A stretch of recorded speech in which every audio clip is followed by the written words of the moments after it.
Good evening, everyone. This is the regular meeting of the Municipal Land Use Board for the Borough of River Edge. Today is Wednesday, June 10th, 2026. Time now is 7:30 p.m. This meeting of the Municipal Land Use Board of the Borough of River Edge is being held both in person and remotely via Zoom in compliance with the provisions of the Open Public Meetings Act and associated regulations. Notice of this hybrid meeting was published in the Bergen Record, posted at Borough Hall, and posted on the borough's website. The notice included the dial-in and login information necessary for public participation and access to this meeting remotely. A copy of the agenda for this meeting was made available on the borough's website near the posting of the meeting notice and included the dial-in and login information. At this time, I ask you kindly silence all cell phones. During the public comment period of this meeting, if you would like to make a public comment, you may step up to the microphone and wait to be recognized. You may press the raise hand button on Zoom or dial *9 on your telephone keypad to raise your hand. You may mute and unmute yourself by pressing the microphone icon on Zoom or dialing *6 on your telephone keypad. You must state your name and address clearly prior to making a public comment. At this time, ask everybody to please rise, salute the flag. Mr. Gibbons, would you lead us, please? Pledge allegiance to the flag of the United States of America and to the republic for which it stands, one nation, under God, indivisible, with liberty and justice for all.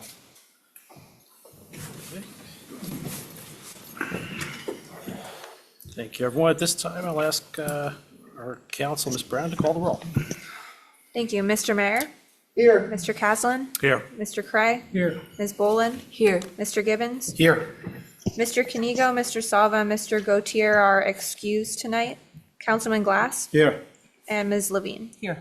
Also present, we have our zoning officer, Mr. Dupkin, on Zoom, our board planner, Mr. Behrens, our board engineer, Mr. Costa, and our recording secretary, Lisa, is on Zoom. Okay, thank you very much. One housekeeping item before we get started. We will have a curfew of 10 o'clock this evening. First item on our agenda this evening is under the approval of minutes.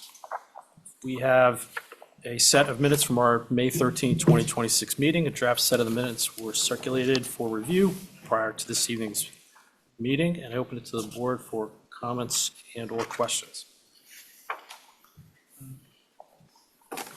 I did have a couple revisions. There was a couple recesses at that meeting, so I, uh-oh.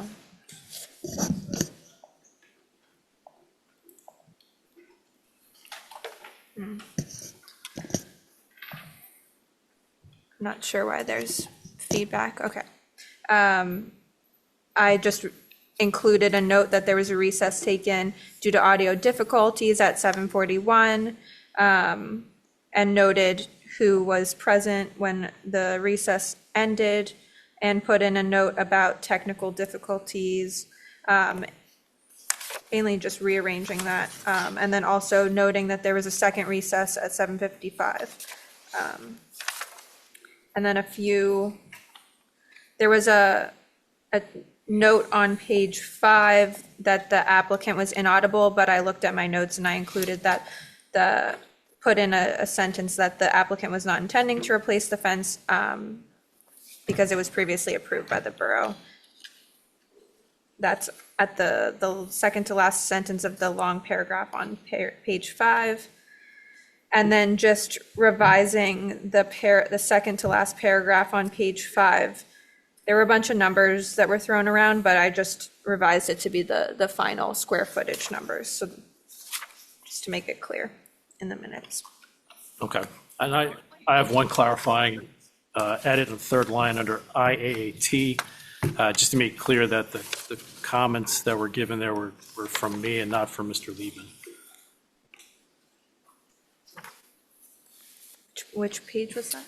Page 2 in the IAAT. Oh, okay. Yeah, just clarify that it was my comments, because it reads as if Mark Liebman made the application and was making Okay. the changes. So just a clarifying change. All right. All right, so with those revisions, I'll look for a motion to approve the minutes. So moved. Thank you, Mr. Gibbons. Is there a second? Second? Thank you, Ms. Boland. And everyone is eligible except for the mayor and councilman. Okay, with those two exclusions, I'll look for, all in favor? Aye. Aye. Any opposed? Okay, thank you.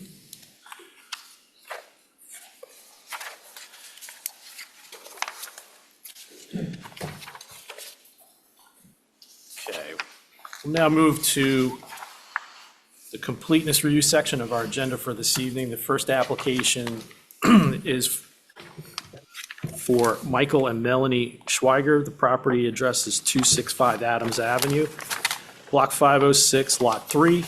Application seeking approval for construction of an outdoor living space. Ms. Brown. Yes, thank you. Prior to this meeting, I reviewed the proofs submitted by the applicant and found them to be sufficient for the board to hear the application tonight. Okay. Mr. Costa. Excuse me, the applicant submitted plans for the proposal for the exterior covered deck. So in my opinion, the board can certainly go forward and bring this public. Okay, thank you, sir. Mr. Depkin. Yes, good evening. I feel it's deemed complete to be heard. Okay. Questions from the board as to completeness on the application? Okay, there being none, I'll look for a motion to deem the application complete. So moved. Thank you, Mr. Cryer. Is there a second? Second? Thank you, Mr. Gibbons. All right. Mr. Mayor, Yes. Mr. Caslin? Yes. Mr. Cray? Yes. Ms. Boland? Yes. Mr. Gibbons? Yes.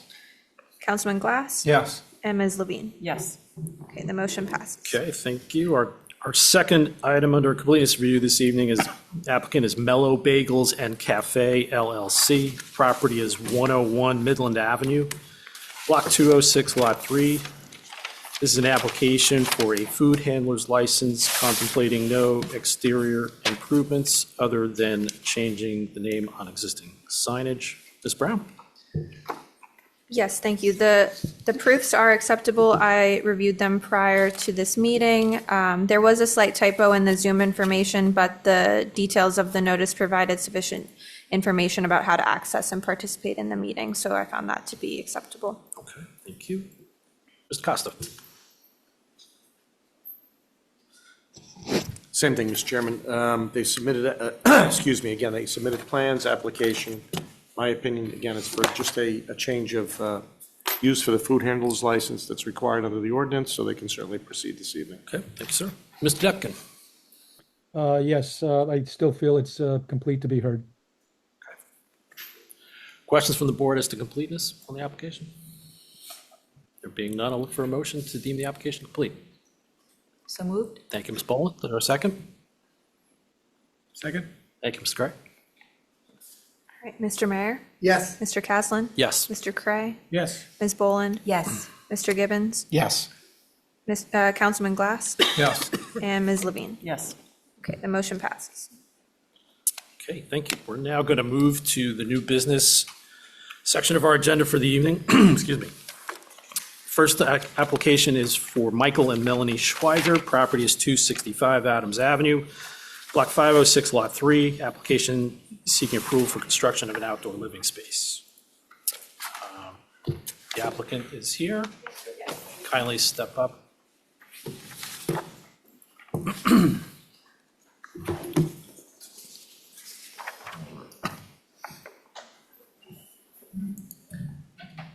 Just get, there's a button on the, Mike, yeah. push a little harder. There you go. There we go. So good evening. We're going to have our attorney swear you in. All right, everyone who's going to be giving testimony, please raise your right hand. Do you swear or affirm that the testimony that you're about to give will be the truth, the whole truth, and nothing but the truth? All right, and we'll start with the applicants. If you just state your name, last name, and address for the record. Sure. Melanie Schweiger, 265 Adams Ave, River Edge, New Jersey. Michael Schweiger, 265 Adams Ave, River Edge, New Jersey. Sean Scott, S. Scott Construction, 530 Commerce Street, Franklin Lakes, New Jersey.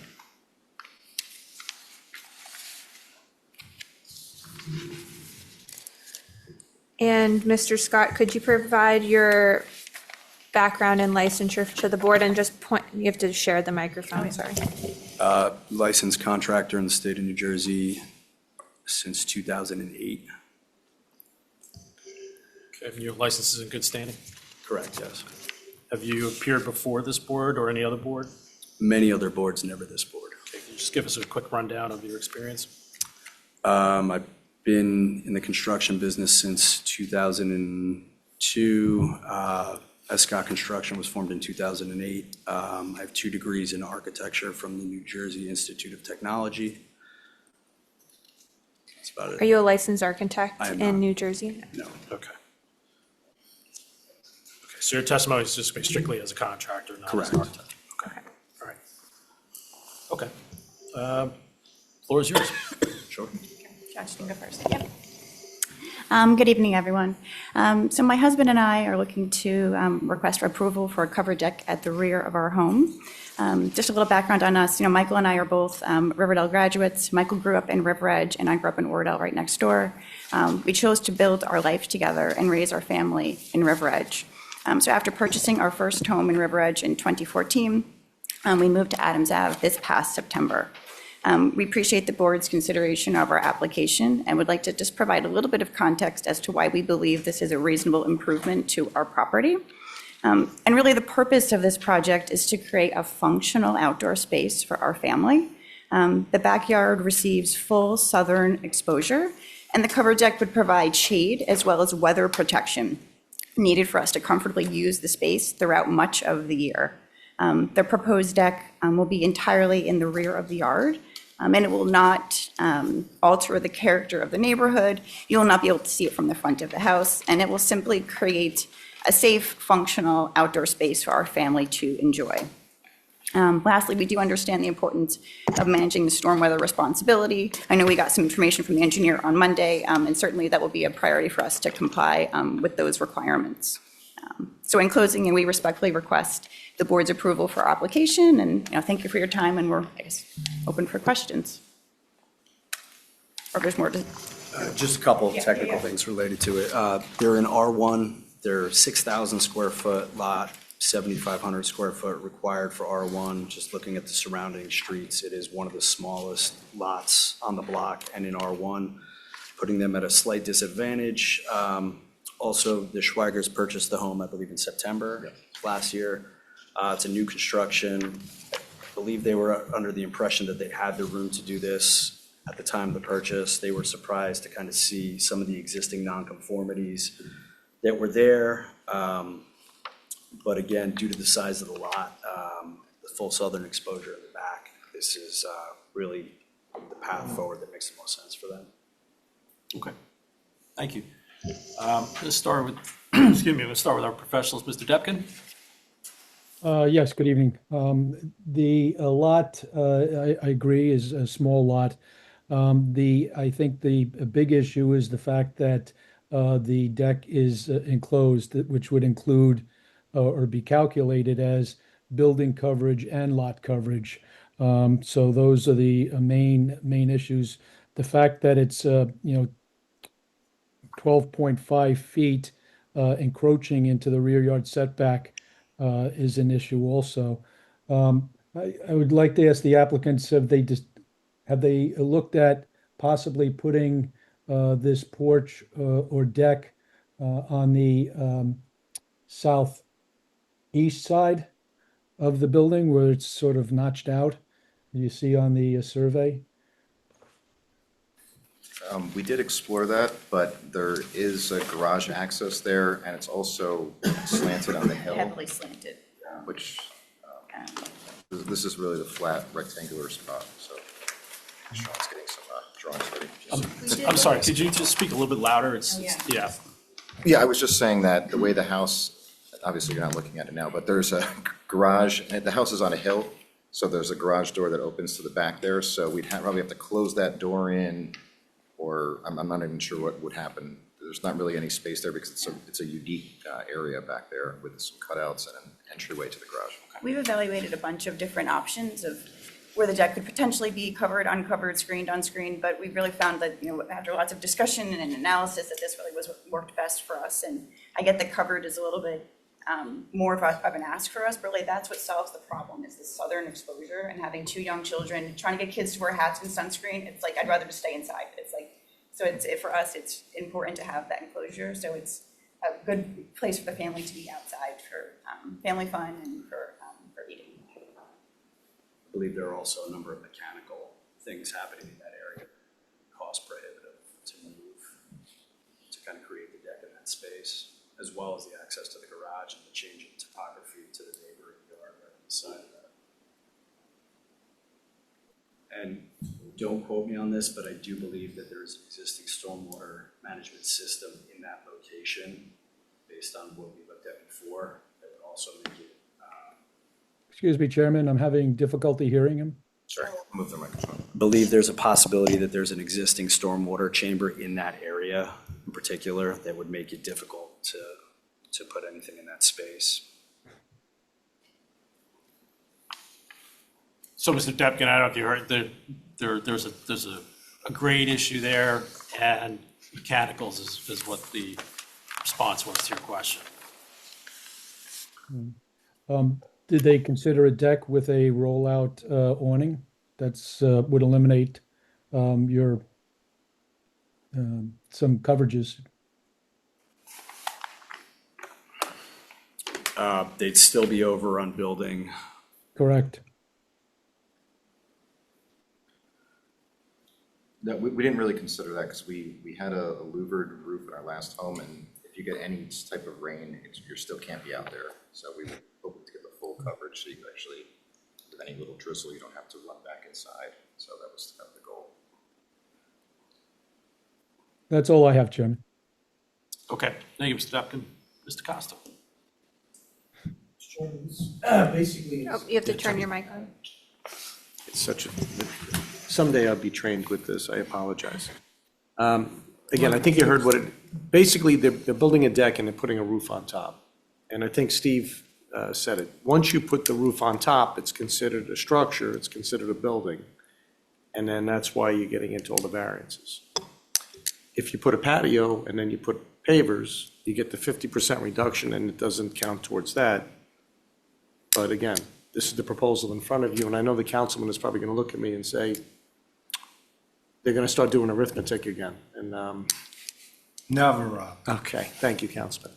But that's basically it. So it's really, that's the application in front of you. The board has to decide whether or not they meet any criteria for the C variances that they require, and if they don't, then the board would have to vote as it should. That's really all it is. Everything else is, it's really not an engineering. It's really, I should hand it off to Tom because it's more of a planning issue.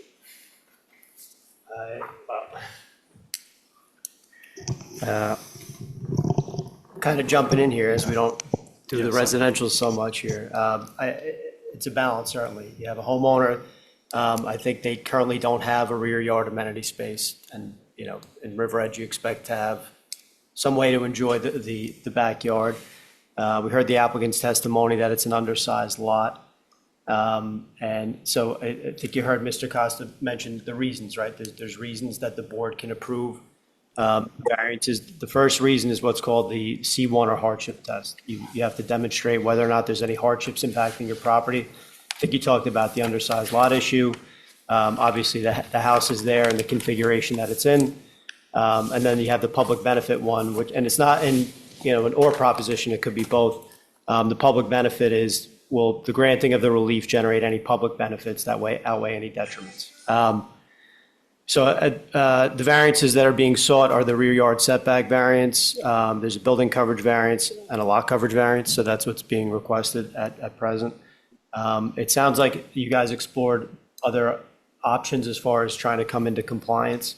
As far as the size of the deck, is that something you've thought about? I think it's at what, 22.8 by 15 or so? It's about 15 by 20. Okay. And is that kind of, is there any wiggle room there? I think for the way they intend to use it, I mean, basically they want to create a living area for the family, a fireplace with a TV in it, so they can kind of create that extra outdoor living space and use the yard for most of the season. It's a pretty modest size considering furniture layout by today's standards, so, Yeah. you know. All right. I mean, as far as location, The house is where it is. It's at the 25-foot setback, so whether it was a patio or a deck, you'd probably end up with something that sticks into the yard by some amount. And the coverages are, what they are in some respect. The property is currently built with the house. A driveway, do you know about how wide the driveway is? What's it, it's a two-car driveway. It's a two-car, okay. That's the reason I asked. So, and it looks like they're currently, I don't know, a bit over the coverage with the house and the driveway. So, again, to have something. Excuse me, the driveway, I believe, was a permeable installation. Okay. So that would have, perhaps then there was a miscalculation in the coverage assessment, not knowing that permeability requirement. Basically, depending on the type of material you use, you can get credits for that, so for like pavers or impervious coverage. So those are sort of the planning issues, I guess, that the board has to consider. Thank you, Mr. Burns. Keep going around. Mr. Cray? Yeah, just to be clear, the driveway is or is not made of the permeables? It is not. It's not. Is that something you'd consider? No, excuse me, I'm almost certain that it's permeable pavers. Okay. Okay, and that has not been entered into the calculation? It's been treated as 100% impervious, so that would help the application. So the driveway is 764 square feet. So. 373. Yeah, I mean, that would certainly help. See what, 50% on it? 50%, right? So, if it, it sounds like there's some maybe disagreement about what this driveway is made from. If it is not permeable, would you consider changing it, making it with permeable materials? I mean, we would consider everything to, we literally walked to this open house in August and we liked it and we put an offer in 2 days. And I didn't even think about the driveway material at all, so. I mean, it looks like a brand new driveway. I think. So I just mean as far as ripping it out, putting in a new one, it's probably Painful. cumbersome. I guess the other thing, I just want to understand the use of the new enclosed patio. Fireplace, you talked about, you want it to be effectively weatherproof because you don't want to use an awning because it'll get wet. Help me understand the difference between that and putting another room on the house. So the walls are a screen material. So it's a system called Screenies. It's basically just a heavy-duty screening material that sets out. So transparency to the walls. It's still an outside structure. It's not really a three-season room. It's still intended to be an outdoor space, just to kind of give you a little bit of protection from bugs, things like that. Okay. That's all I have. Thank you. Mr. Mayor? A couple of questions. First of all, I don't know who I addressed this to. Was this house built before the ordinance change? Because in the ordinance change, there has to be a reserve for outdoor amenities. And I'm assuming that since it doesn't exist, that was the case. wasn't. What? It wasn't. It wasn't built before? It was built after the ordinance. Mr. Duncan, can you elaborate on how this building was approved without the outdoor space? I think what happened was when they were, this house was being flipped. And when they were trying to get coverages, I think that's why I remember the driveway being permeable, because they took that into consideration. As far as the amenities in the back, I don't have an answer for that. This is Councilman Glass and I.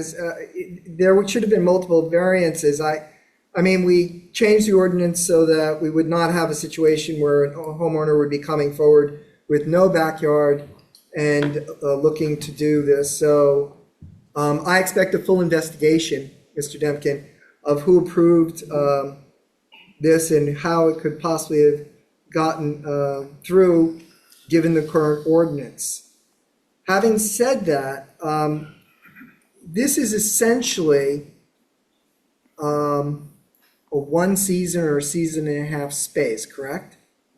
Yeah. And it's as an outdoor fireplace, I get it, so that you can keep it warm, but during the summer, it has southern exposure, right? Which means it's, even with a roof, it's going to be somewhat warm. Is there an air conditioning unit being put in or planned? Ceiling fan. Yeah, just a fact. Ceiling fan. Because it's going to be 101 tomorrow with, and so, I mean, this is a lot to ask of this board, to push something all the way to 12 feet from the property to your neighbors, and a lot of space, and I don't know how this building was built. It's not your fault, you bought it as is, but it certainly seems that whoever approved all this needs to explain to this board and to the council, I would think, how that. Chairman, Mayor, excuse me, that would be me. I did the zoning review and I would have to research it. I don't know what the existing structure looked like. The problem is with new construction and renovations, they leave the foundation and they build upon that. If there was an addition, that's what I would have to look into. All right, that would be good. But, I mean, I understand that it's an undersized lot and everything else, but it's just a lot to ask. I don't know if I can vote yes in its current configuration.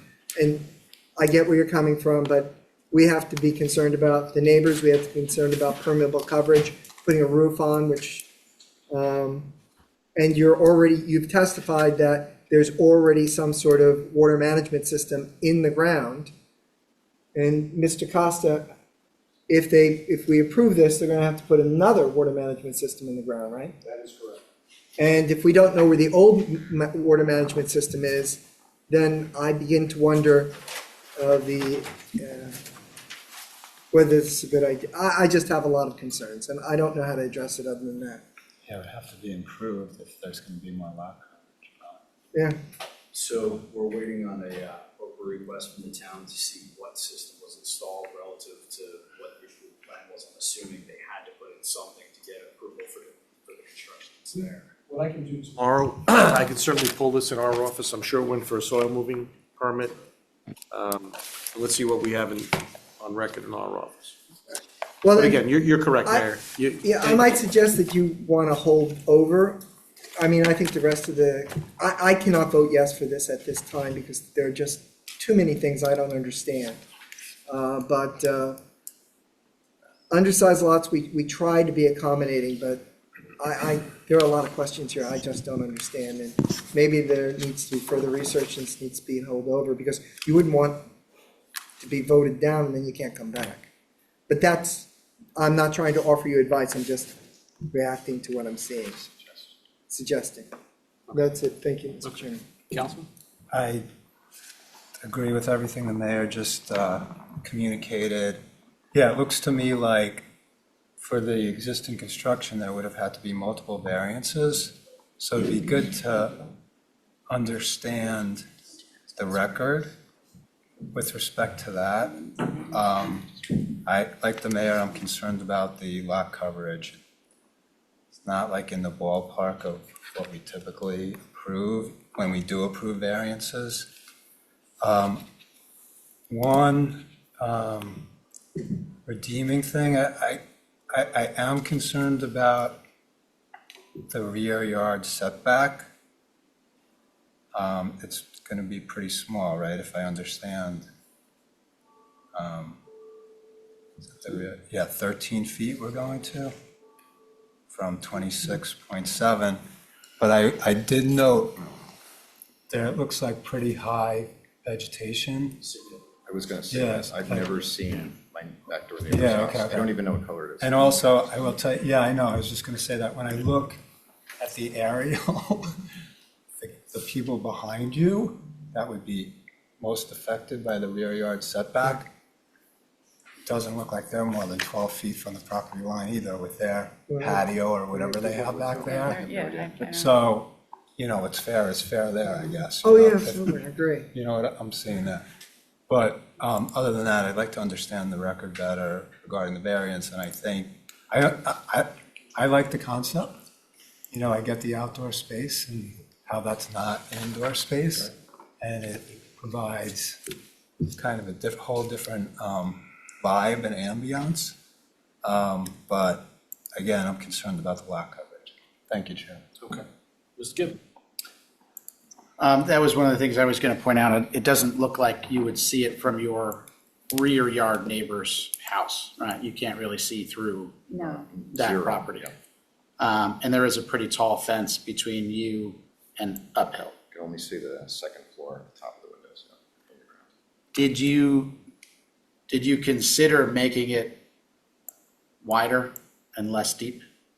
I know furniture and all that makes a difference. And the location, I get it is where it is, but could you go a little bit wider? Or I guess this rectangle is the right configuration? There's a couple different issues. Many of these house-attached pavilions predominantly roof pitch relative to the second story windows, right? So the wider the structure gets, either the narrower the roof pitch needs to be to clear those window lines. So this was kind of that sweet spot of like working within those heights, looking reasonably proportioned relative to the second. Okay. And just, I don't know if this is for Mr. Costa, so I know that the roof makes a difference. So if they did some sort of awning and, if this does have to get pushed back a little bit, then it could potentially be 75% credit by doing the deck with the, When I was younger, I could memorize these codes, but that day is over. If they put a patio, you could get 50% reduction with environmental pavers. If it's on the ground, I don't think, and I don't know where Steve went. I think you can go 5 feet from the property line with that. And I think Correct. I asked Tom, and he wasn't sure, I'm not sure, and that's why we're going towards you. But not covered. Not covered. Correct. but if they stick And to that the, goes but if they back to stick to your, the deck. if you have an awning or a Cinzano umbrella, let's say, I don't think that would raise to that.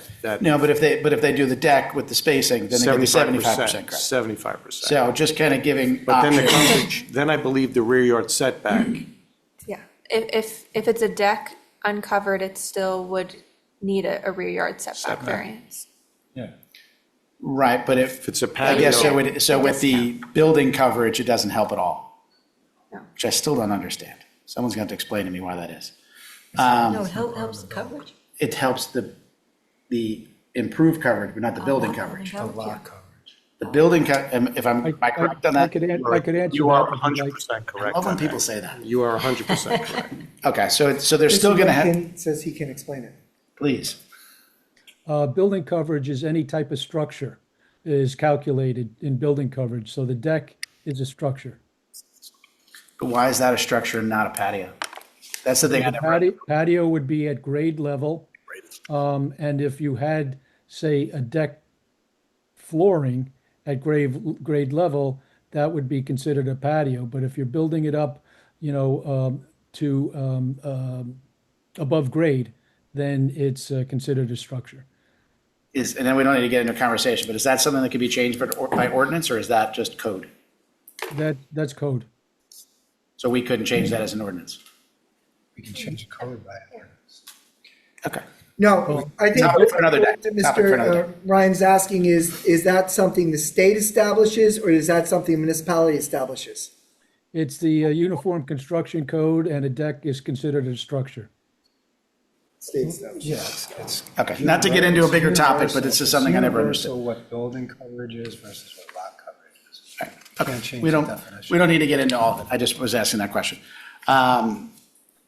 Just something, I guess, if it does get pushed off, something to consider, that it might be more palatable for some if it doesn't have the roof and it's some sort of retractable awning or whatever. I don't know how everyone's going to react, but That's all I had. Thank you. Ms. Boland? Yep, I have nothing to add to everybody's comments. I agree with them. Okay. Ms. Levine? Same.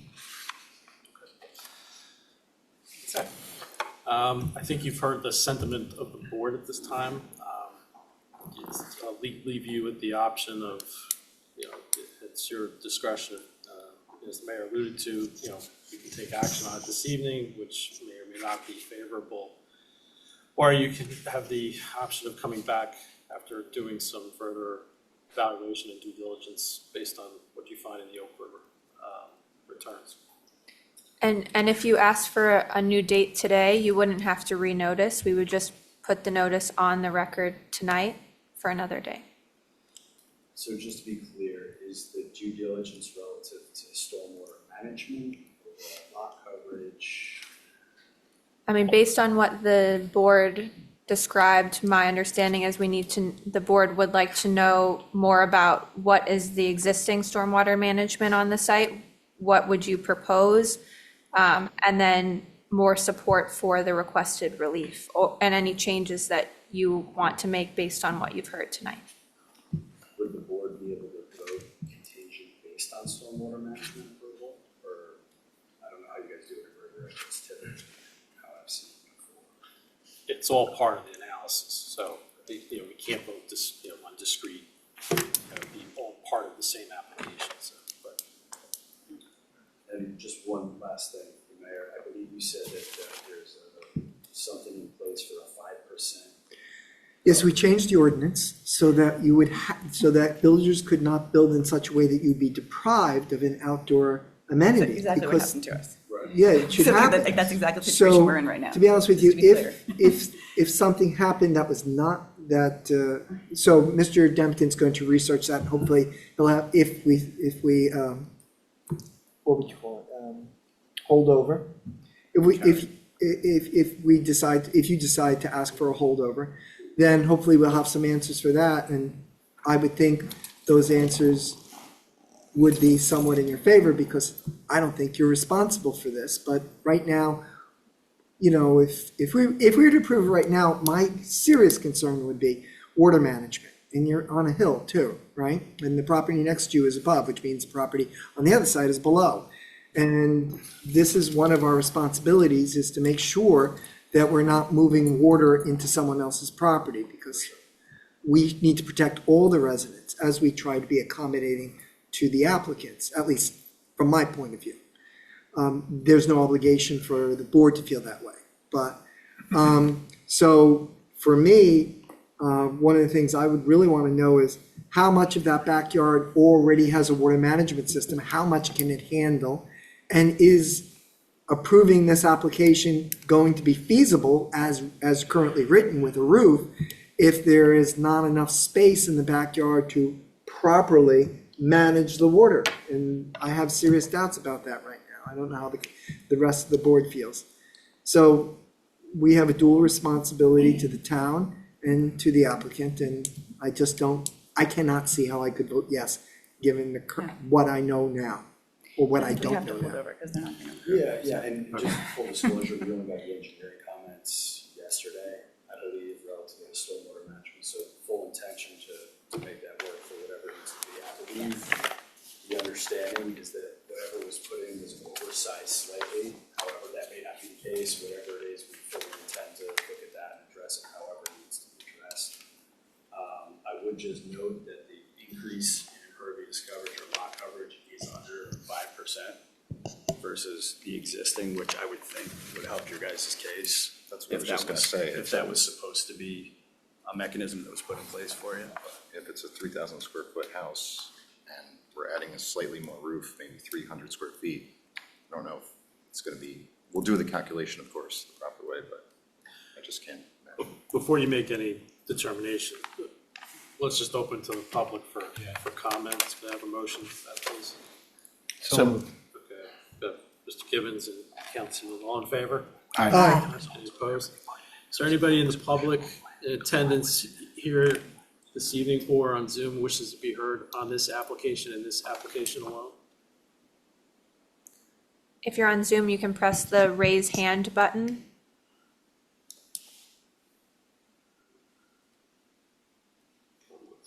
Okay, we will, okay. There being no one in the public wishing to be heard, I'll take a motion to close. So moved. Mr. Gibbons? Second? Ms. Bowen, all in favor? Aye. So at this time, I leave it to you as to how you want to proceed. If you'd like us to carry your application for you to do some further evaluation? Yes. Okay. I'll set the date today, so we don't have to notify you. Correct. Yes, that's correct. So, The next meeting date is June 24th, and we don't have anything scheduled, so will that give you enough time to? do your, that'll be it. Yeah, we filed an Oprah request earlier in the week, so we should have the answers as to what was approved for this whole new construction in terms of stormwater management, and we'll get it accordingly. Tomorrow morning when I get in, I'm not going to say early, but when I get in, I'm teasing. I'll pull the file and I'll ask Greg. I'm sure it's on the side of his desk. Again, when I walked out, he gave me something, but I didn't see it in here. So I would say you'll have an answer if you call my office sometime in the morning. You'll have an answer. I know we got a 10 o'clock meeting in the morning, but other than that, either hit me before or after. And I'll have All that right, answer. so For your time. we'll just ask for a motion and a second to carry to the June 24th meeting. So moved. Second. And an all in favor? All- We have a motion from the mayor, a second from Craig. All in favor? Aye. Opposed, same abstained? All right. And I'll just make a notice on the record. I think somebody else has their Zoom on, so if you could just mute. Okay.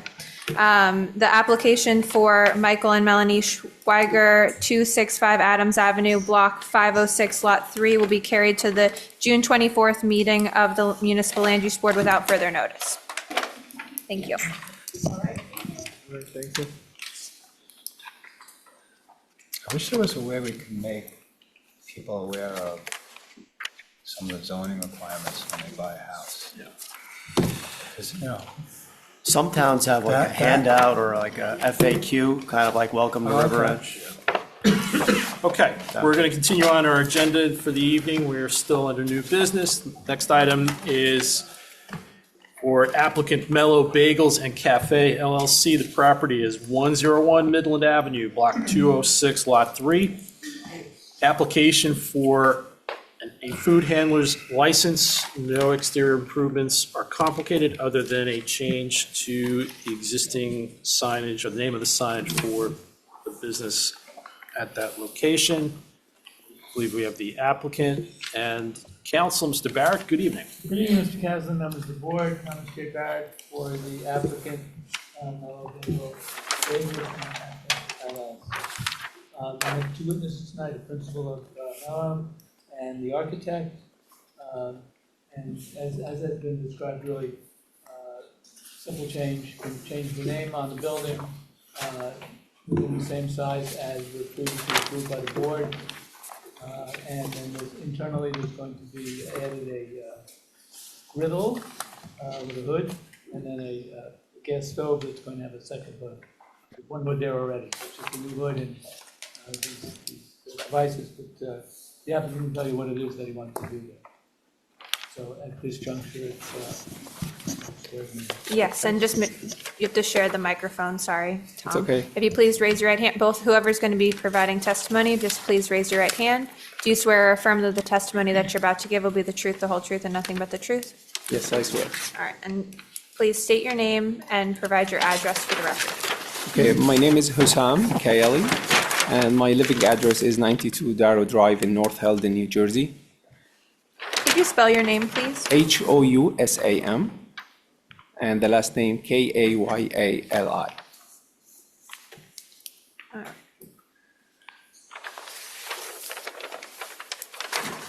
All right, and if you could just share the microphone. Yeah, my name is Christopher Lee. My location is 111 Grand Avenue, Palisades Park. Okay, I've been, I think I did some testimony at this board around 2002, I think, the pandemic area. I was in the June meeting. Yeah, that was my experience on this board. Okay, and what is your licensure and is it, I'm the in- architect All in right. New Jersey. Yep. and your license is current and in good standing in New Yes. Jersey?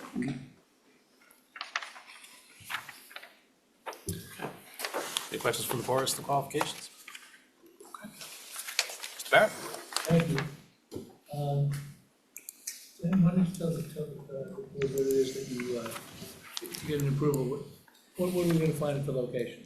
So basically, I mean, we came to River Edge.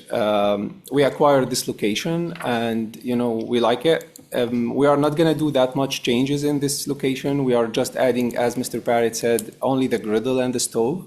The hoods are already existing, so we are just trying to bring a fresh food that's made in the store in the location itself, instead of the frozen one that used to be served.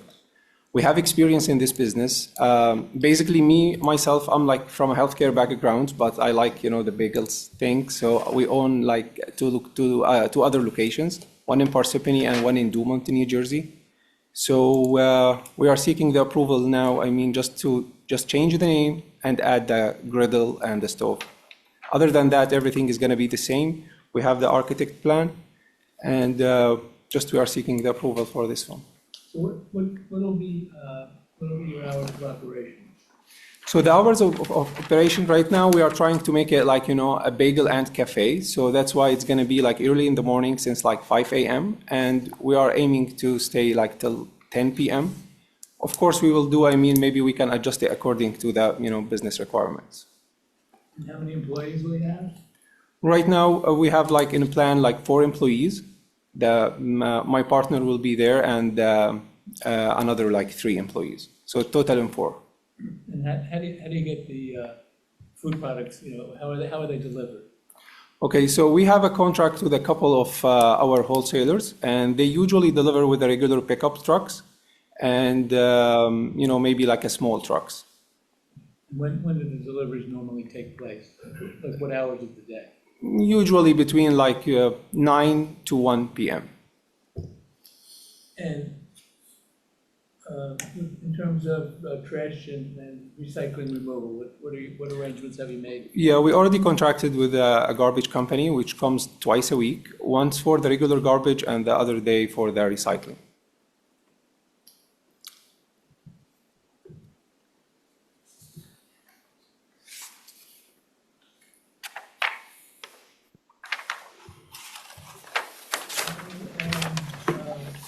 What happens to the, that's why the other items that were raised in the reports, the lighting and things of that nature. Again, through the chair, from the testimony, I guess you're not changing, really, the only thing you're changing is the signage outside. Correct. Everything stays the same. Colors, paint, striping, parking lot, Except nothing the sign, changes. Except the sign. Put in a griddle and a hood, Yes. which really, again, I guess the board has to think about that, but other than that, there would be no variances or anything. So strictly, it's a change of use, and I guess I never walked into the other place, so obviously I went there when it was Dunkin' Donuts, I never went there after. So I'm not sure what they did there or didn't do.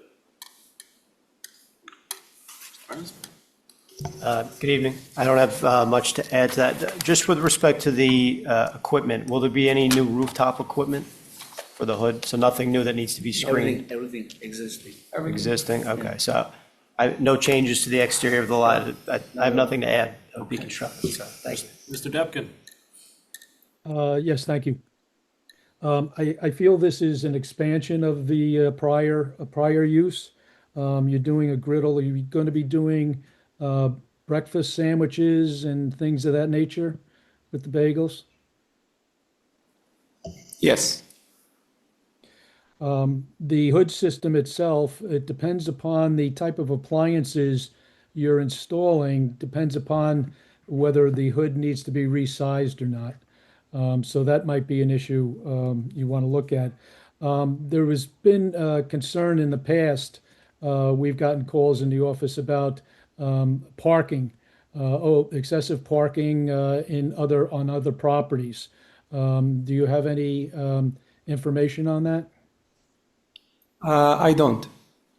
I think, Mr. Deputy, if I may, at the last application a few years ago, after Dunkin' Donuts had moved and the property owners came in and got approval for the Human beings. human beings, thank you.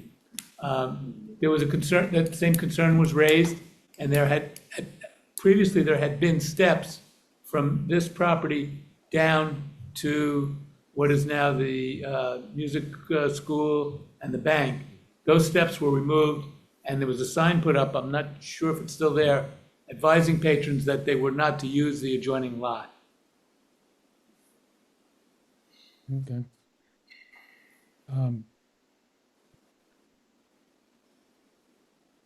Okay, I have no other questions. Okay. Ms. Levine? No. Ms. Bowen? You mentioned, so there'll be 4 employees, of yourself and 3 other employees? I mean, right now, that's the plan. And of course, it depends on how the business is going to be. So what my question is, as far as relates to parking, so that's 4 of the 9 spaces, or will they use public transportation? I mean, to be honest, we don't know. I mean, exactly right now, we didn't, have the hiring yet because we are going to work on the place. But we will figure it out. I mean, of course, it depends on how it's going to be. Yeah.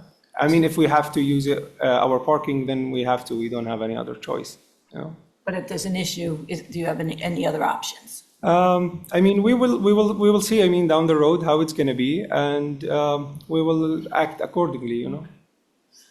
And obviously, the signage was all approved, but from your plan, there's a big soft ice cream sign on the building that I'm sure was not They will approved. take it out. Okay, They will take it out. good. When I take the pictures, it was there. Okay, But that's not that's not staying, No. good.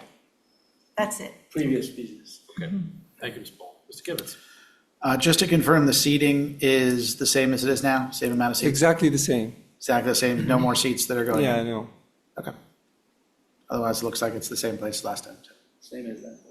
Hopefully better result. That's it. Okay, thank you. Councilman? I don't have anything, thank you, Chairman. Mr. Mayor? Just a couple of questions. You probably said this and I didn't catch it. Around what time do you expect supplies to be coming and going? Sorry. During the normal hours, like, in the morning. Usually, I mean, from our experience from previous stores, I mean, they usually deliver it between 9:30, 10 till 1. And you said the recycling and garbage, you've contracted that. What Yes. time would they be coming? I don't know exactly, but our store in Dumont, they come Tuesday and Wednesday. I mean, is it going to be earlier in the morning or is it? No, they usually come afternoon. Okay. And the last thing is, adding the new griddle, is the current air handler or is going to be able to filter out the smells so that it won't be oppressive to the apartments or to the residents nearby? I mean, in other words, you're not cooking, so is the system that is currently there going to be able to handle that?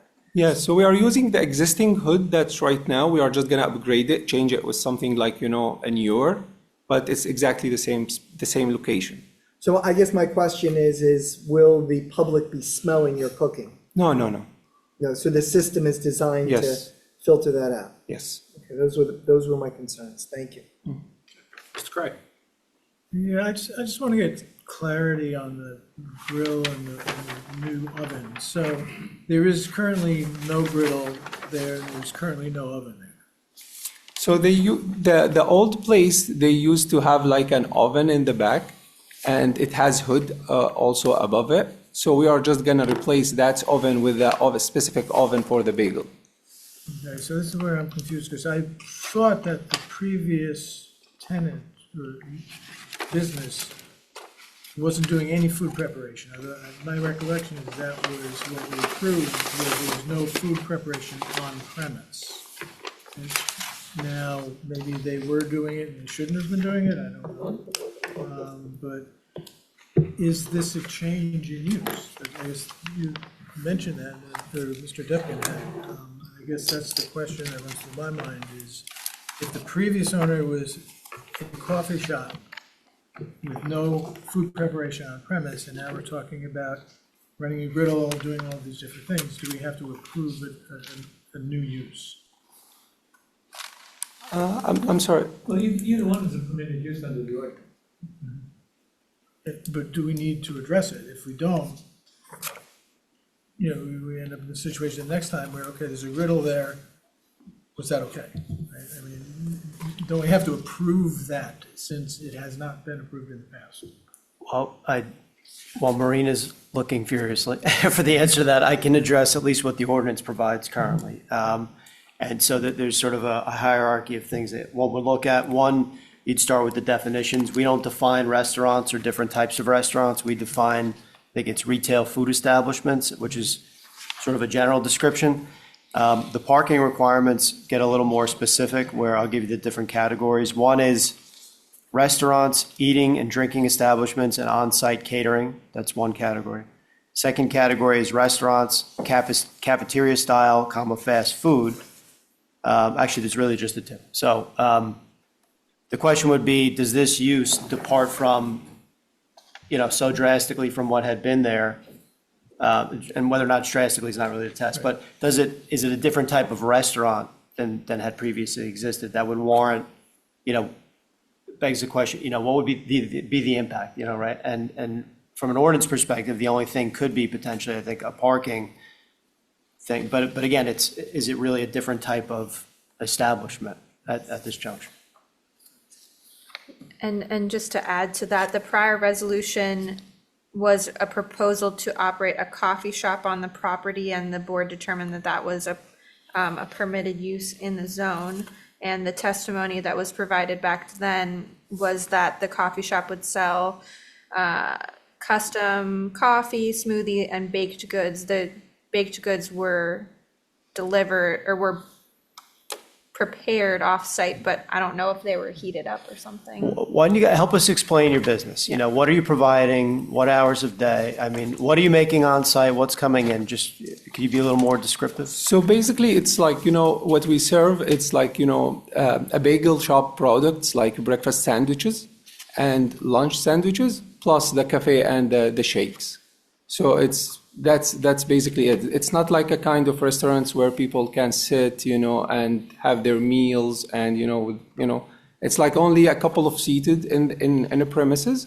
And most probably the foods that's going to be served is the breakfast sandwiches and lunch sandwiches. You're making the bagels on premises? Yes. I'm getting very hungry here. Okay, so you're baking the bagels on premises, and you're also, as an ancillary use, you have a separate griddle where you're going to use those bagels. Yeah, to that's bake, for the make eggs, sandwiches, the eggs bake and the eggs. bacon and Okay. the stuff, yeah.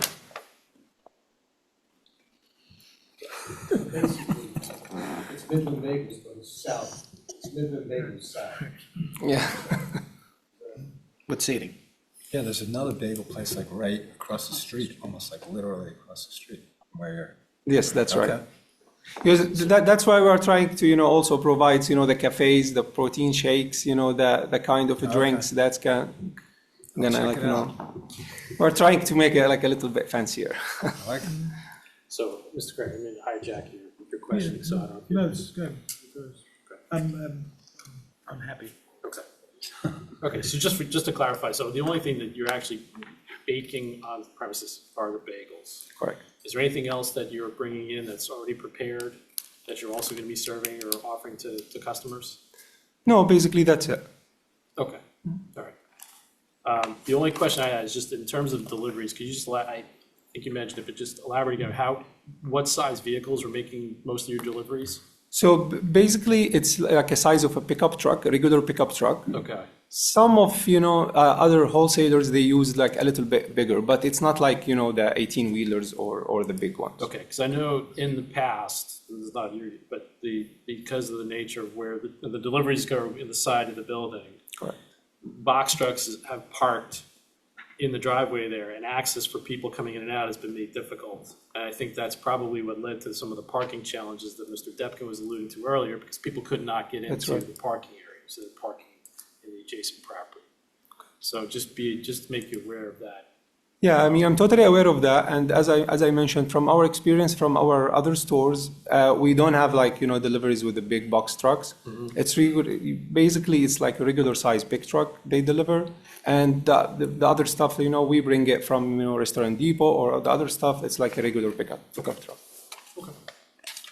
At this time, I'll look for. I did have one question. Are you going to be doing delivery to customers? Like somebody could call and say, I want my bacon, egg, and cheese? Not right now. We are not going to deliver ourselves right now, but of course we are going to use the, you know, the apps like DoorDash, Grubhub, Uber Eats, those apps. Thanks. If there are no further questions from the board or the professionals, I'll look for a motion to open to the public. So moved. Thank you, Mr. Councilman. Second. All in favor? Aye.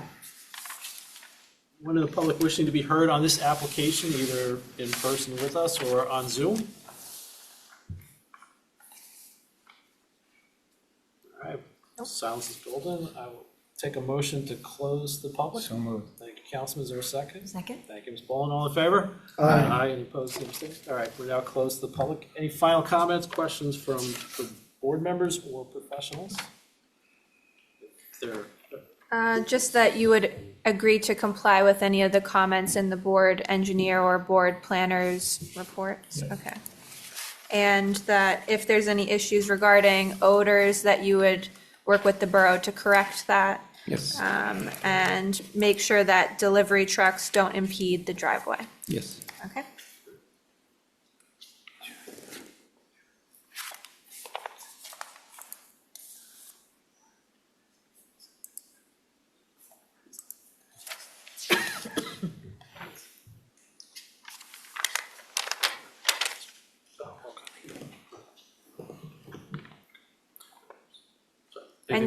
And that you'd comply with all the other, the conditions of the prior approval that aren't changed by this resolution? Okay. all right, with that, I'll look for a motion on the application. So moved. It's tip-off time. Be a little bit more, Reserved. well, Inhibited. I'd like to So have more moved. discussion. all right, so the councilman, for purposes of expediency and administrative efficiency, has moved. Is there a second? Second. Thank you, Mr. Gibbons. And the motion is with the conditions that we discussed? Yes, thank you. All right, Mr. Mayor? Yes. Mr. Caslin? Yes. Mr. Cray? Yes. Ms. Boland? Yes. Mr. Gibbons? Yes. Councilman Glass? Yes. And Ms. Levine? Yes. Okay, the motion passes. Thank you very much. Congratulations. Thank you very Best much. of luck to you. Welcome to River Edge. When are you looking to open? Once we finish, I mean, but very soon. Soon. Yeah. Yeah, we look Show forward to up. see everybody there. Yes. Thank you, guys. Thank you. Thank you all. Thank you, Mr. Barrett. Aye. You have 2 TVs. Me too. All right. Put one in the next one. All right, at this time,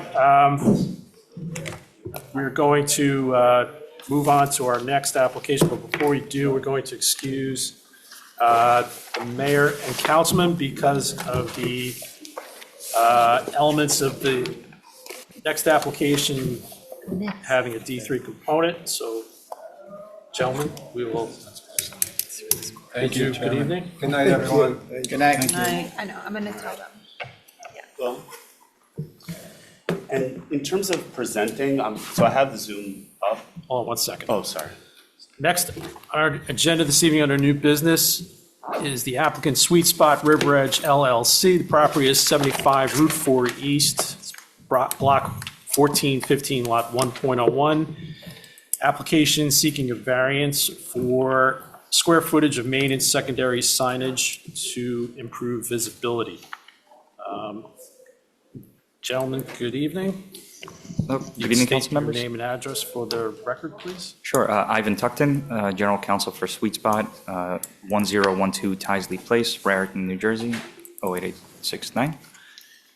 Ben Herbst, one of the managing members of Sweet Spot, 151 Cascade Road, Stamford, Connecticut. And then if needed, we also have the property owner, Mr. Philip White, with us as well.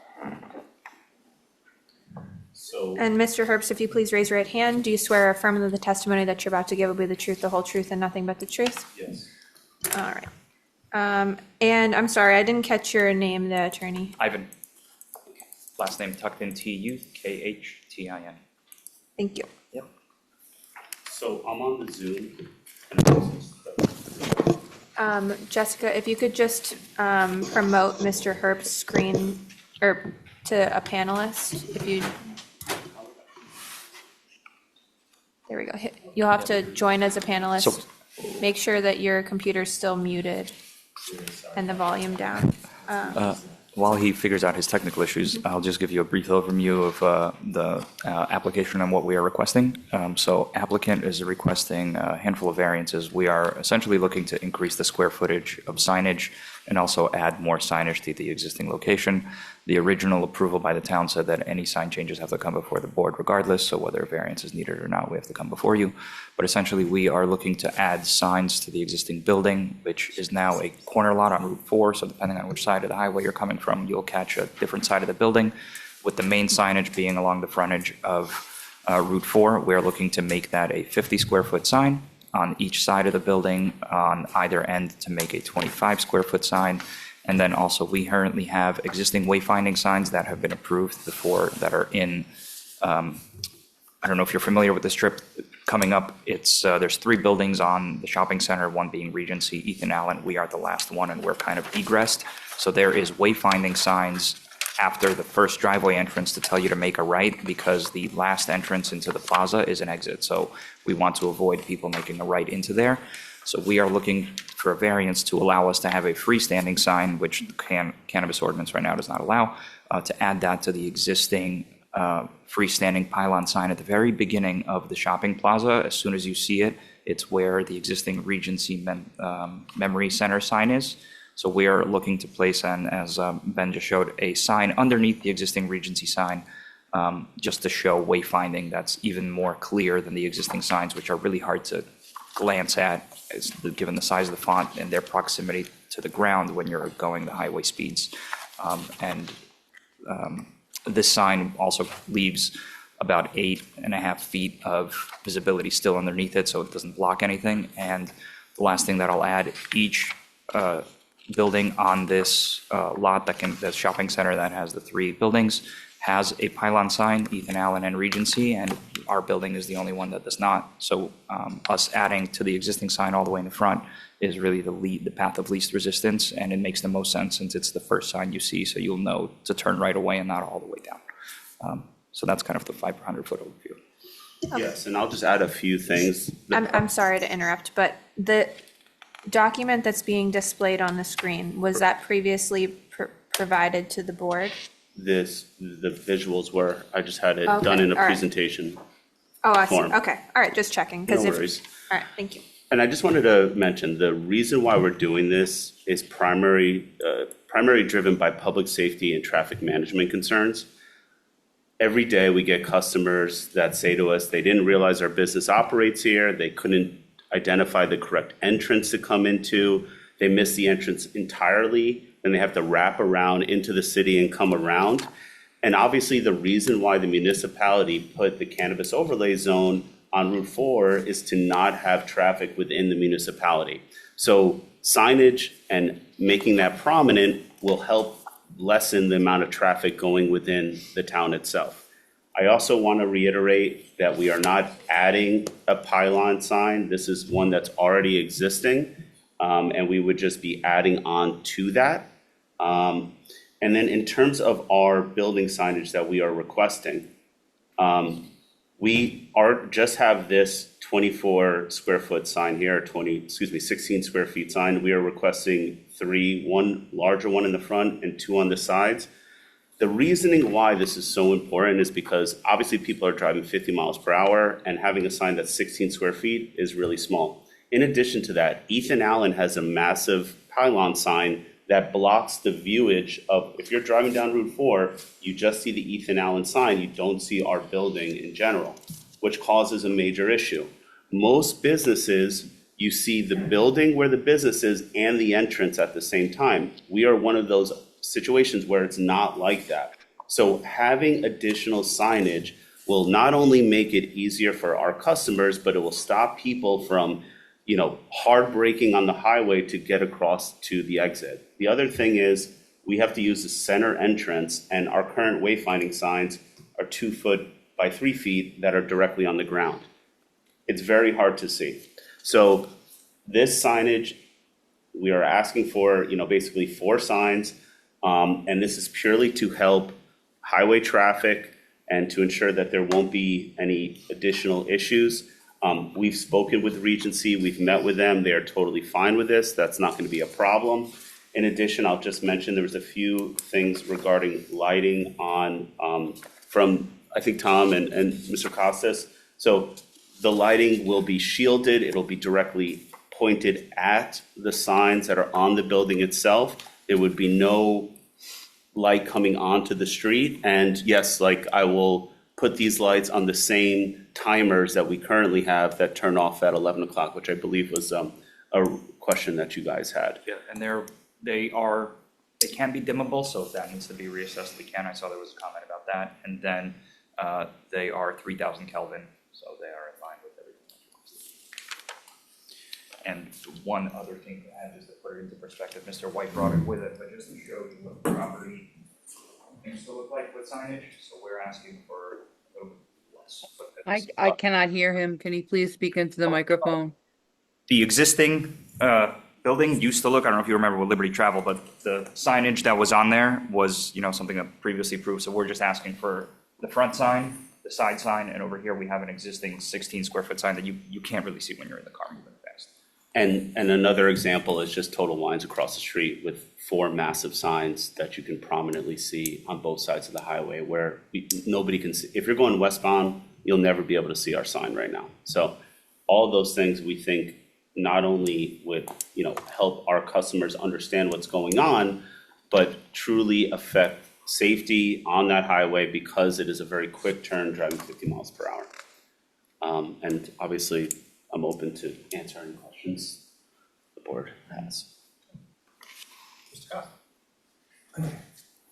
Just a quick question. Sure. When Liberty Travel was there, did they use your exit as an entrance? They had there was no dedicated situation at that point. Because Chairman, I don't know if you remember, when you guys came in last year, the traffic and the patterns and the stop and go around the back, and it was discussed for, it Yes. felt like hours. I agree. Not that I want to jump into that parade again. But I think, and I don't want to put words in Tom's mouth, but I never thought it was going to work in the first place. Because like you said, you have to enter the property 500 feet away from where you are. I By the agree. time somebody figures out where you are, they're in Hackensack. Understood, yes. And then they're trying to do a U-turn to get back to whatever. It's So you really want to get those gummies to get back to you, I would think. I'm just saying, I'm not that person, but I don't even know if this sign, again, is going to help you. I think you need to go maybe also back to the chief, possibly, and said, because I know a lot of it had to do with Chief Walker and the patterns. I don't remember if it was the DOT that got involved. There's a little bit of everything involved in that. I am trying to work on that process, but it is a much bigger process dealing with DOT, as you can imagine, right? So But I don't know if DOT was ever involved. Did you submit to DOT back then? we had to. We got a letter of no interest? No interest. Because you didn't change the driveway. We didn't change it because that's what it was initially. So we're trying to get it to change that as an entrance. Yeah, because the curb cut is for an entrance still. That's what I'm saying. Yeah. So I think Liberty Travel always had that as an entry. So are you telling me that I could do that? Because that would make things I'm not a telling lot you anything easier. because the chief carries a gun and I don't. If you're telling me that I don't need to go. What I'm trying to do, look, the bottom line is, it's approved, you're there, and there's an issue, and quite frankly, I even know you're there. Not that I've gone to your store, it's not my thing, so to speak. But it's difficult to see it. I agree. There's no question. You know, I think, look, I'm not a voting member, but I understand your pain, but I don't even know if this gets approved tonight, whether that's going to solve ultimately your pain. And I think it's a 1-2 punch. It's a combination of signage so people can see it and also fixing the traffic pattern. But Right. this, for lack of a better term, is the quicker path of least resistance to get signage while we work through the curb cut in the entrance. So it's kind of like a train that's on two train tracks. Mr. Costa, if I misunderstood in any way, and you're telling me that I only have to go to the police chief to get the change in my building? No. Because you got approved at this board for those traffic patterns and those So I spaces. would have to go through. You would have to come back, in my opinion, to this board and amend your application. Well, and I guess And get some sort of Traffic study. something to show that that's not gonna be a problem. With DOT. With DOT. And Yeah. so So that's we what have to we're, get another letter of no Yeah, contest I from mean, them. you might wanna go to them and say, we wanna do this and see what they say, and then Yeah. if, So I have Then you already come started back. that process Yeah. with DOT to get that, to change that into an entrance. So I've already started that, but anytime you deal with DOT, it could be months and months. and regardless, the signage is an issue, especially if you see us from across the street. And we only have one sign on the building now, and the building is kind of tilted. So when you're coming down, you don't see the main sign on the facade. You'd only see it from coming across. Coming down, it's the sign that we're asking to be 25 square foot that faces you, because the building is tilted that would be a left, so. could you show that photo again? Of which one? Of the proposed sign? Yes. Oh, sign? the building sign or this? Or the No, not post? that one, the one on the actual building. Sure. Yeah. So this is the one that's currently here, the 16 square foot one. So we're getting on the bigger side, this larger one, but again, this is 2 feet high, so it's just going wide. And then the side ones, if you're going westbound, that's the only side you really see when you're coming past our building, you know, on the other direction. And if you're coming eastbound, because of where the Ethan Allen post sign is, you can't see the front of our building. The only thing you can see is that side. So that's why I want to have that side sign there. And those signs were there with Liberty Travel previously. I think if we break this down, it might help us just expedite the thought process here. But just a question relative to the, that driveway that's currently an egress driveway. I mean, how many customers are you getting per hour, let's say, at like your peak hour? I'm not sure. I mean, we're probably getting 150 a day, 200 a day, but I could get, I'm just trying to understand like the, you know, the traffic safety issue, and I'm just a planner, so I'm delving into. I was, How many times were you there last week? 'Cause I lost count. Tom, if you don't mind, I can call you directly and I would love to chat with you about this because I want to do this. I'm not the guy, respectfully, we could chat all day, but Okay. I'm just a Okay. planner. Here's, again, Mr. Chairman. Rob. There's no question. Microphone. Oh, I'm sorry. There's no question, it's difficult to see your location. Again, the signs, the directional signs that are west, Can't see it. you can't see them. So maybe what you want to do is, and Tom just whispered in my ear, two-step. If you put a sign further west, the monument sign or whatever you're saying, hang where the daycare is. Yeah. Maybe you put that on some sort of a temporary basis, but then try to get your driveways changed and then put a real sign at that location so you know where the entry is. The issue with putting a temporary sign, because I was trying to look at that, is that there's like, I mean, I will try anything to help our business. So like, let's just put that out there. But I think the issue is that one, I don't know if you know this, but there's like this like cage electrical thing that's kind of right off of the highway barrier that blocks some of it. I wanted to put something there, but we need to have a certain amount of setback from the highway. Right. And then there's a water basin thing that goes down that way, which it's not flat, it's like goes down like this. And if you look at the site plan, this thing, you know, obviously I'm not a planner, so I don't know the technical thing, but there's like a waterway here. Oh, Coles Brook is behind you. Yeah. So it goes very No, no, down. absolutely. So, I mean, I understand what you're saying. If you guys would approve, I would obviously love to be able to have this post sign. And then if we're able to have the directional entrance changed, I can get this sign done in 2 phases or 2 frames. The Sweet Spot dispensary and then the right in 100 feet. And I could just change that 100-foot sign to at the entrance in the front or something like that. I could figure that out to ensure that it won't cause confusion. I just want to address this. I'm just trying to help you. No, and I appreciate I don't it. vote, but I can tell you this, and I'll put this on the record. There's no question. It's where you are and the traffic pattern, it's extremely difficult. We're trying to give the commuters enough time to see it, to merge, because then there's the lane split that takes you under the bridge. So we feel Regency is the first thing you see once you pass the station, the gas station, then there's like the creek and a little bit of bushes and the. Why do you Regency keep sign looking is at the me first when you thing. talk about the adult daycare? As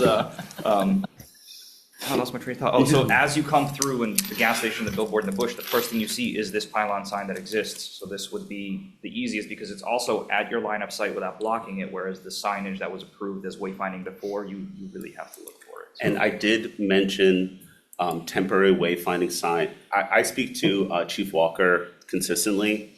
I did mention the temporary sign. His concern was that if somebody was leaving out of this entrance, this is an entrance, but if somebody was illegally leaving out of it, that a temporary sign that's not have the same height might cover their line of sight.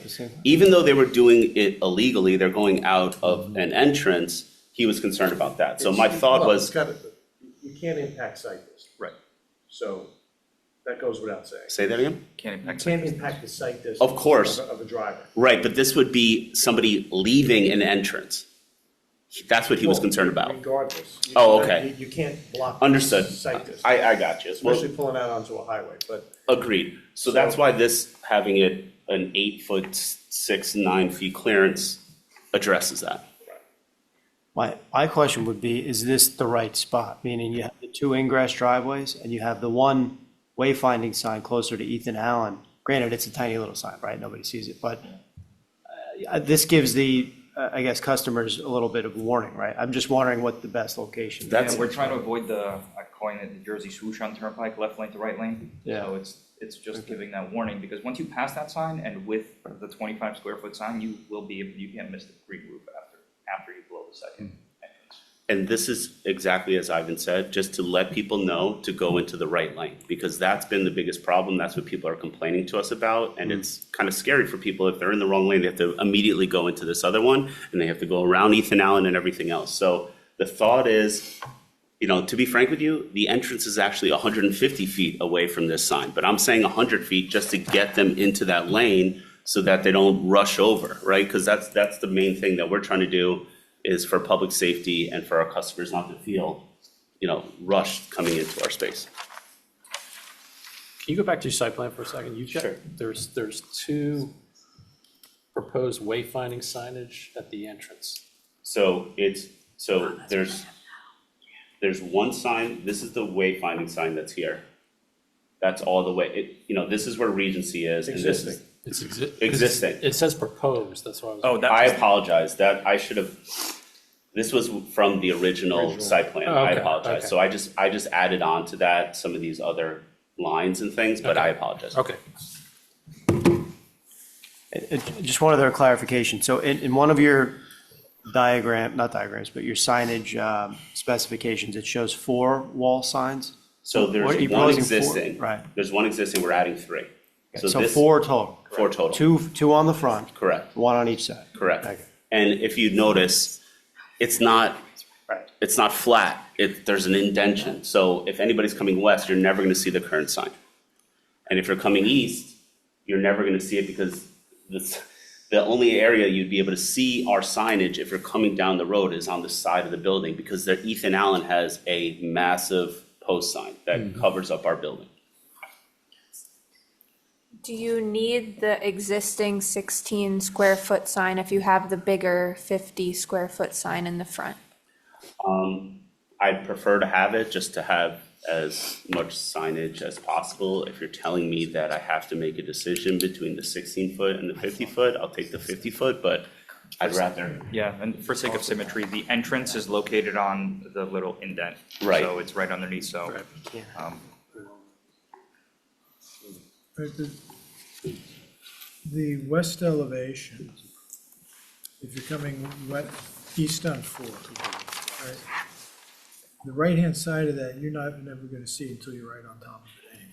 Right. So if anything could be sacrificed, I think that could. Yeah. Yeah, it's certainly, not something we're willing to die on a hill over. That sign, the main sign on the front being large is really the whole point of, But again, I think if we break it down, like wall signs, board deliberate, think about that, pylon sign, and then recommendation to figure out the driveway, which we're not gonna deal with tonight. Right. yeah, that's a process. And to be clear, like, you need all 5 affirmative votes. I mean, just to be clear. Yes, yeah, so because this would be considered a Technically, yeah. D3 variance for is it for the pylon sign only, or for Wouldn't the? it be for public convenience or whatever? Wouldn't it Well, be- that could be just a bit, the ordinance is technically structured where we created this zone, right? The borough created the zone to allow this use in that zone and created certain conditions. Correct. If you don't meet all those conditions, you need a conditional use variance. It's a certain type of variance that requires 5 affirmative votes, a majority of the board, which is different than other types of variances with different criteria. And that's purely because this is in the cannabis overlay zone? It's because of the specific conditions that were created for this use, one of which is no freestanding signs. So now you're introducing a freestanding sign. Right, more than 2 signs, right, so there's two technical issues. Yep. So there's only 5 voting members here today. You would need all 5 of them to affirmatively vote in favor of the application, or you could ask for it to carry until we have the full 7 members. But that's your Feel decision. the board out, Yeah. maybe, and, Yep. or if anyone has any issues. It's a balancing act, right? Because the board, this was kind of a new use, wanted it to be sort of discreet, but we also wanted it to work. There's no point in going through the exercise of totally get allowing it. the use, and if Yeah, it doesn't and- work. Right. If anyone's been inside, you've seen our aesthetic. We are not some crazy cannabis dispensary having crazy signs. Our naming and our branding is very minimal. That's why our sign is just block lettering, nothing crazy, no crazy designs, very earthy aesthetics. So we feel it's in line with, corridor and what you see around. I mean, I personally think it's less aggressive than Liberty Travel, but who am I to judge? And then just also, a total wine is like 110 square foot sign, so I'm asking With for half that. grants on it. Put up the proposed signs again, please, just flip through show the wall signs real quick. All right, so that's what you're asking for, the wall signs, right? Correct. These 3, the 50 and then the 2 sides. 2 foot tall, basically, the bigger ones, right? Everything is, basically 2 feet tall. And the pylon sign, what's the dimension of the pylon? The pylon sign is 5 by 14, and it would have an 8-foot, 6-inch clearance. And it would be box lit, just like the Regency sign, the same thing, be 11 o'clock, it'll be off. And I'm talking with them, we would upgrade the interior to make it LED lighting, to make it more energy efficient. If you got the driveway configuration in the future, would you still need that? Yes, I would like to have that, and I would just adjust the verbiage on the bottom portion. Because still, if you're all the way in the left lane and you pass that even if you're going right turn, you have to be closer.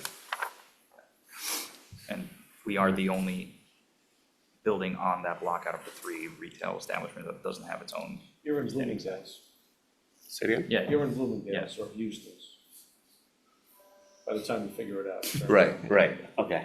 Now I got you. And the good news is, they're taking the bridge, they're redoing that bridge, so that should help your business even more down the road.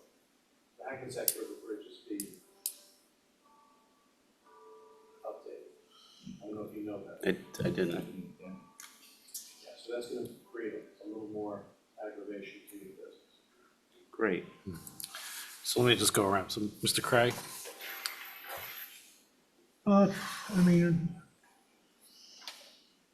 we gotta solve the problems, right? But the one thing that I'm concerned about is we get lots of people who want lots of signage, and we tend to be pretty strict about it. And then, you know, we've got a conditional use here where we make an exception that's pretty large, and I'm just concerned about the message there.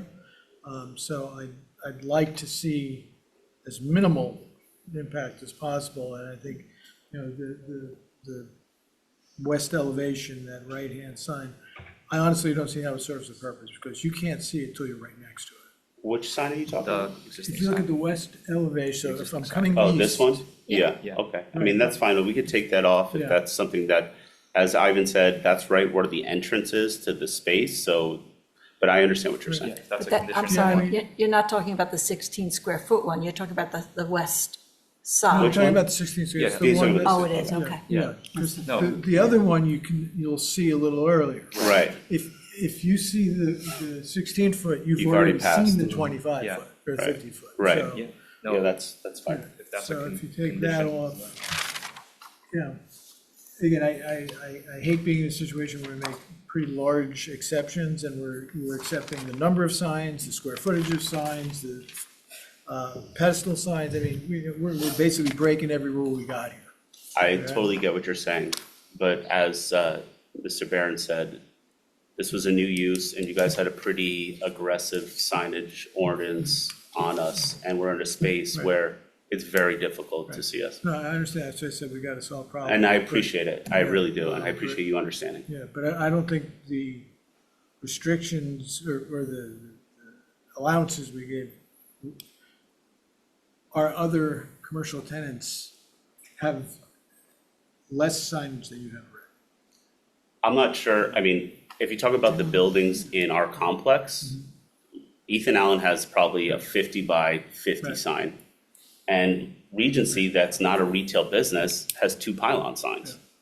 Yeah, I'm And then- talking about the stuff that comes to us for our approval. The Oh, existing in the stuff town past, itself. Yeah. Well, the one thing you have to take into consideration is that people are driving 50 miles per hour. This is not in the street, and it's not like, you know, a Dunkin' Donuts where you see it and you turn in. You have time to do it. We need to get people before, so it doesn't cause traffic incidences. And honestly, we've had a couple of traffic incidences right in front because people were trying to go across, and then they went into the side road that goes behind into Hackensack, and, you know, so we're just trying to, you know, our main thing is public safety and highway traffic, and then obviously letting our customers know where we are. No, that's a good point. It is happening at a faster rate of speed than the rest of the township. Yeah. The borough, so. Okay. Okay. Mr. Gibbons. So I'm not thoroughly convinced that the post sign in front of Regency, I actually drove through your site twice today. And I don't know that I noticed the Regency sign coming up to it. Now, I know where to go in. Yes. I'm not sure that sign really helps you. And I don't know, you know, I even want it here, but I would think that a sign would be better more between Regency and Ethan Allen. Because as you're driving, that sign comes up pretty quick. You know, you're driving, hit that gas station, you've got a lot of woods, and then there's that Regency sign, right? And then your proposed sign there. So I'm not sure how much that helps you, because it's tough getting in there, you know, and knowing where to go, you know, and then I've never really understood why we send around the back of Ethan Allen. And I did that the first time, and I thought I was driving into the woods, you know, like it's odd. And I would have to say probably 99% of your people drive right through Ethan Allen. Right? And that you can't control that. Happy. But I'm sure 99% of the people pull in front of Ethan Allen and come down to you. I completely understand you need signage. You're in a unique spot. It's, you know, the Ethan Allen sign is not helping you at all. But I'm just, and I don't even know if it could be put up where I'm saying it would be best. Okay. You're saying. So this is where- there's a grass. I'm looking at Google Maps as I'm talking here. Look at the site plan on top. So, yeah, in that area, I don't know where this, The issue is, this is the Regency, this is the, the Ethan Allen sign, it's like, I think. it's in front of their building, right? Yeah, so it's like right here. So you're driving down, you have the entrance to Regency, Right here, yeah. and then you drive down and there's an island, a grass island for a while, and then there's the entrance and exit between Regency and Ethan Allen. And that's where we're expecting people to go in for your business. Correct. That's logically where a sign should be, but I don't know, I don't want to be proposing more signs, but that would be the most advantageous spot to have anything, I would think. Sorry, just for sake of discussion. Technically, right, we're not allowed to have a freestanding sign. So the reason we pitch this is it's arguably the first one you see. It's also existing, so it's the path of least resistance because the Ethan Allen's facing a little bit differently. We are certainly open to any other suggestions to putting it if you're saying we are allowed to have a freestanding sign, just not in that location. Like we're open I can't speak to any No, of that. right. I'm That's- just, we're, that's for we're that side open of the to- table. We're open to have that discussion. It's just this is what we came up with. The ordinance, it doesn't allow a freestanding sign. Right. Because of the cannabis. Correct. So that use, which is an overlay zone on top of the Right. the existing zoning, and again, I don't want to take your thunder No. away, but that's basically it. So if you don't meet every single condition, it raises the bar to a D3. So anything they do, they don't meet the condition, it's a D variance. So the bar, what you just heard earlier, So everything gets you harder need for them. 5 out of 7 votes. The issue tonight is you only have 5 people, so you need 5 out of 5. Yeah. And Otherwise, pack up your stuff, go home, and then you can't take 2 bites at the apple, correct? Yes. Yeah, I just. Unless it's substantially different, and then it's up to the board to make a decision if they come back, is it substantially different? Otherwise, you don't have to hear the application under res judicata. I don't want to play attorney, but that's it, you know what I'm saying. Yeah, But I'm the reality is, and you were there today, you said twice. Yeah. When you come down Route 4, you're right, it's treed because I believe that's where the right, stream is. there's the gas And then you station, have- trees. And then there Regency. you are. And so Yeah. I don't know, I agree with you. I don't know if you're going to be able to see that sign and then figure out 100 feet down the road, I got to make a right, go in a little bit more and then go around the back of the building and then come around the front.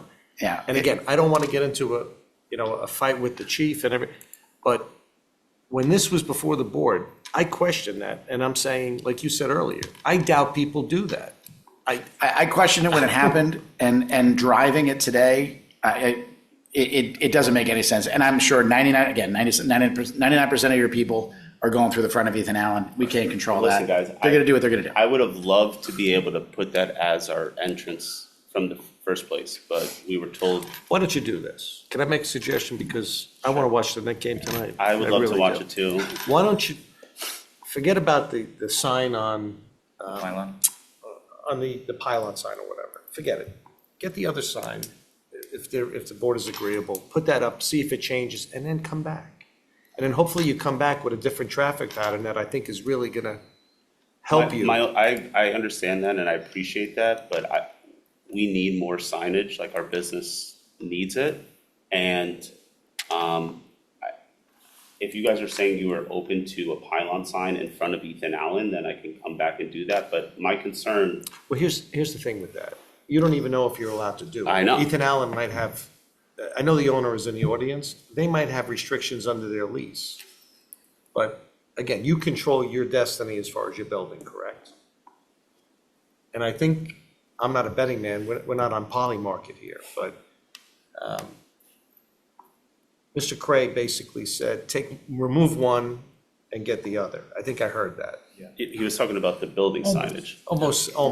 I think that's what he said. And on that front, I mean, personally, I know you want more signage and we want you to do well and all. I don't personally see with the one facing east, which I guess, can you just bring up the signs? The wall sign. Yeah. So I don't even know which one exactly. This would be the I'm- right elevation. So I'm looking the wrong way down on your side of the road, right? I'm looking towards traffic coming at me. I don't see how that sign helps you.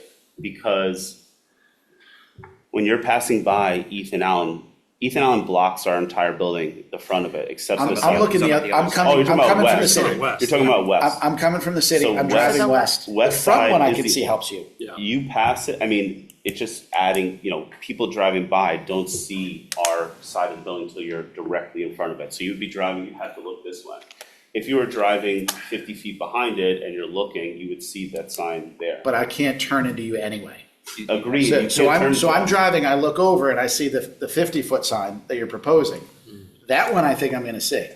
I don't think I'm seeing the one, for that reason, I'm You driving up. can't turn, So I still it's have to more make a about U-turn and viewing- come back It's more around. about seeing it, viewing it, and knowing that our business is here, because that's what our customers are saying. They don't even know that we're operating here. Oh, we're surprised this is here.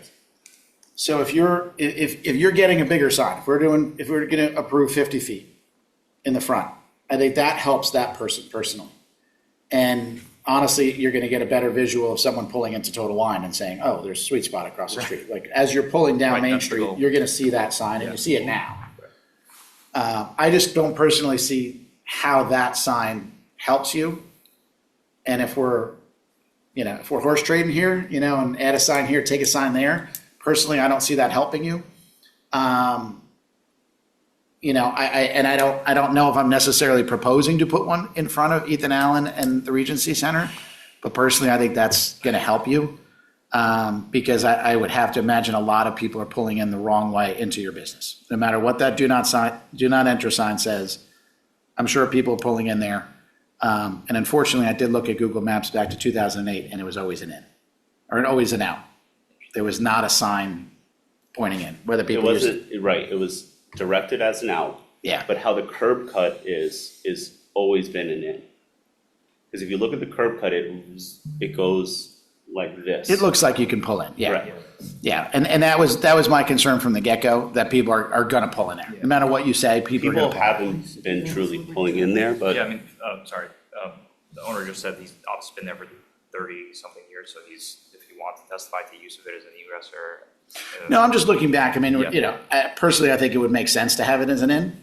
It would make everything a whole lot easier.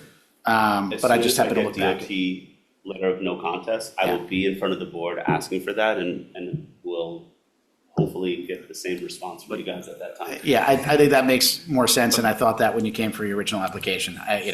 The way we're doing it now, to me, don't make sense, but. To answer your question, why that was originally proposed there is technically it's a corner lot, so that's why, because there's a road that runs this way, so people that are turning that way that maybe didn't notice the front could notice it then, so that was the reason, and part of it is because similar to how Total Wine is kind of pivoted, they have a sign on this side, a sign on the other side, and they have their main sign on the front of the plaza, so if removing the 16 square foot sign, which Mr. Cray, you said, gives us 3 signs, similar layout to Total Wine, each corner and a main. That's kind of the intent behind it. Yeah, and again, I get it all. Total Wine does also have easier entrance and exit, and those signs it's make a huge. little more sense, and you can actually pull in. Right. So again, you guys have a tough spot. I get it. And then. I just to consider if we get to the point where we're talking about putting a sign where I said it could possibly go, I'm just it a may be little- something we might have to ask to take something off to add that. For sure. I'm a little, I would love to have a sign where you're proposing. I think we would have a lot of pushback from Ethan Allen that would cause a problem. So the reason why we chose the Regency is just like path of least resistance. It's there. We can add on to it. Regency people were very accommodating and had no issue with it. So that's kind of the thought process with that. And we believe it will help to get people into the middle, from the left and middle lane to the right lane. That's the only thing that we need to do. Yeah. Mostly because it's more eye level than our existing sign. Yeah, and I get it. I'm just not sure it's going to get the intended result that you want. I understand. It's a tough, like this whole situation. It's The a whole tough spot. situation it's tough regardless, and like I'm between a rock and a hard place. Again. Because I agree with you, I would love to go to that place, but I've been dealing with the Ethan Allen owner for quite some time now, and he's, I wouldn't say the easiest person to deal with, so I want to just I don't want to ruffle my neighbor's feathers too much and cause bigger problems. And technically what I'm saying could be, I'm not going to say I'm proposing it because I don't know if I'm actually proposing it, But it would be in front of Regency, not in front of Ethan Allen. I would also have to, I would have to talk to them to understand that. Just throwing stuff out there. No, I appreciate it. That's it. Ms. Boland? I know all the talk about pylon, but, they're not permitted at all. So if there's a question, it might not be of any use. I would rather you not have it, if no one's going to see it. I understand what you're saying, and I appreciate what Mr. Gibbons is saying, but I drive down that road all the time, and I believe that if that sign is illuminated and it has our colors, and people are Googling and using Google Maps to go to a sweet spot, and they see that sign, they'll know what entrance to go into. I understand that it's not the most visible and the best thing, but it's sure a hell of a lot better than our 2x3 signs that are on the ground that nobody sees. So we're just trying to make it easier for customers to get into the correct lane to not cause major traffic incidents. So if you come back with a new entrance, I wouldn't even consider a second pylon sign if you had this. So you want to be prepared for that at least. If you want this, you can't have two when you're not even allowed to have one pylon sign. So you might want to wait and decide after you look into it a little bit more. Yeah, I mean, I understand what you're saying. I'm just, okay, I'm not sure how long NJDOT process is going to be and what their decision is. So are we saying that, I understand what you're saying, that if NJDOT says that, at the same time, I could still change that sign to say right in 100 feet or in front of our business, or just take out the right in a certain amount of feet, just having sweet spot dispensary. No, I'm just saying you couldn't ask for a second one. Correct. That's my point. I understand. It's one thing to even, this is a big ask for one. I understand. Would you be open to just saying that if you do get approval from DOT and you come back to amend the application, you'll take down this pylon? Absolutely, I would absolutely do that. And also, if we somehow, we've sent in this thing to DOT, let's say a month and a half ago, 2 months ago. Probably longer at this point. Yeah, maybe 3 months ago at this point, but it could be another 6 months till I hear back from them. So, if for some reason they come back to me in 2 weeks and say, you're good, then I'm not gonna even do this. Okay. But if this is taking longer and longer and our business is suffering because nobody knows where to go, or they're going the wrong lane, and then they're just like, screw it, I'm gonna go to the store down Route 4 to the next one. So that's kind of what we're fighting against, but I totally understand what you're saying, and I would absolutely take it down and redo it. That would not be a problem. I'm just trying to solve immediate issues right now for our business. And that makes further sense because it's an existing sign, so for us to be removed from it or to add to it, we're not really changing much of the existing structure there. So. Okay. That's it. Ms. Levine? Nothing right now. Yeah, I think, I mean, I pretty much concur with the sentiments you've heard from the board, so, I think at this point, again, we're a little shorthanded tonight, so I'll leave it to your discretion if you'd like to ask us to carry it, or if you want us to. That would be to the 24th. Yeah, that would be the 24th. We do have a meeting on the 24th. I'm going to say right now, I'm not here on the 24th. So right now, the application as it stands, you've agreed to remove the 16 square foot wall sign. yeah. So now it'll be a total of 3 wall signs. And then if you get NJDOT approval to change that driveway, the current exit only driveway, and you come back for additional approvals from the board, you'll remove the pylon signage on the Regency pole. That's what you're proposing now. If the board would like, tonight, we could break up the variances and vote on the C variances separate from the D variance, just because I think there's some consensus on the C variances for the wall signs. Or if you'd like to just take a beat, come back on the 24th, see if you get any information, or if you have a different proposal based on what you heard, or if you want to wait till you have everybody here, or 6 people here, most likely, up to you. Okay. Well, I think we should. Yeah, I think So for sake of expediency, for us, I think if we bifurcate and push the pylon, Well, 24, right, is that what we were? Well, I definitely think it makes sense for us to split the vote up to doing the building sign and then the wayfinding. I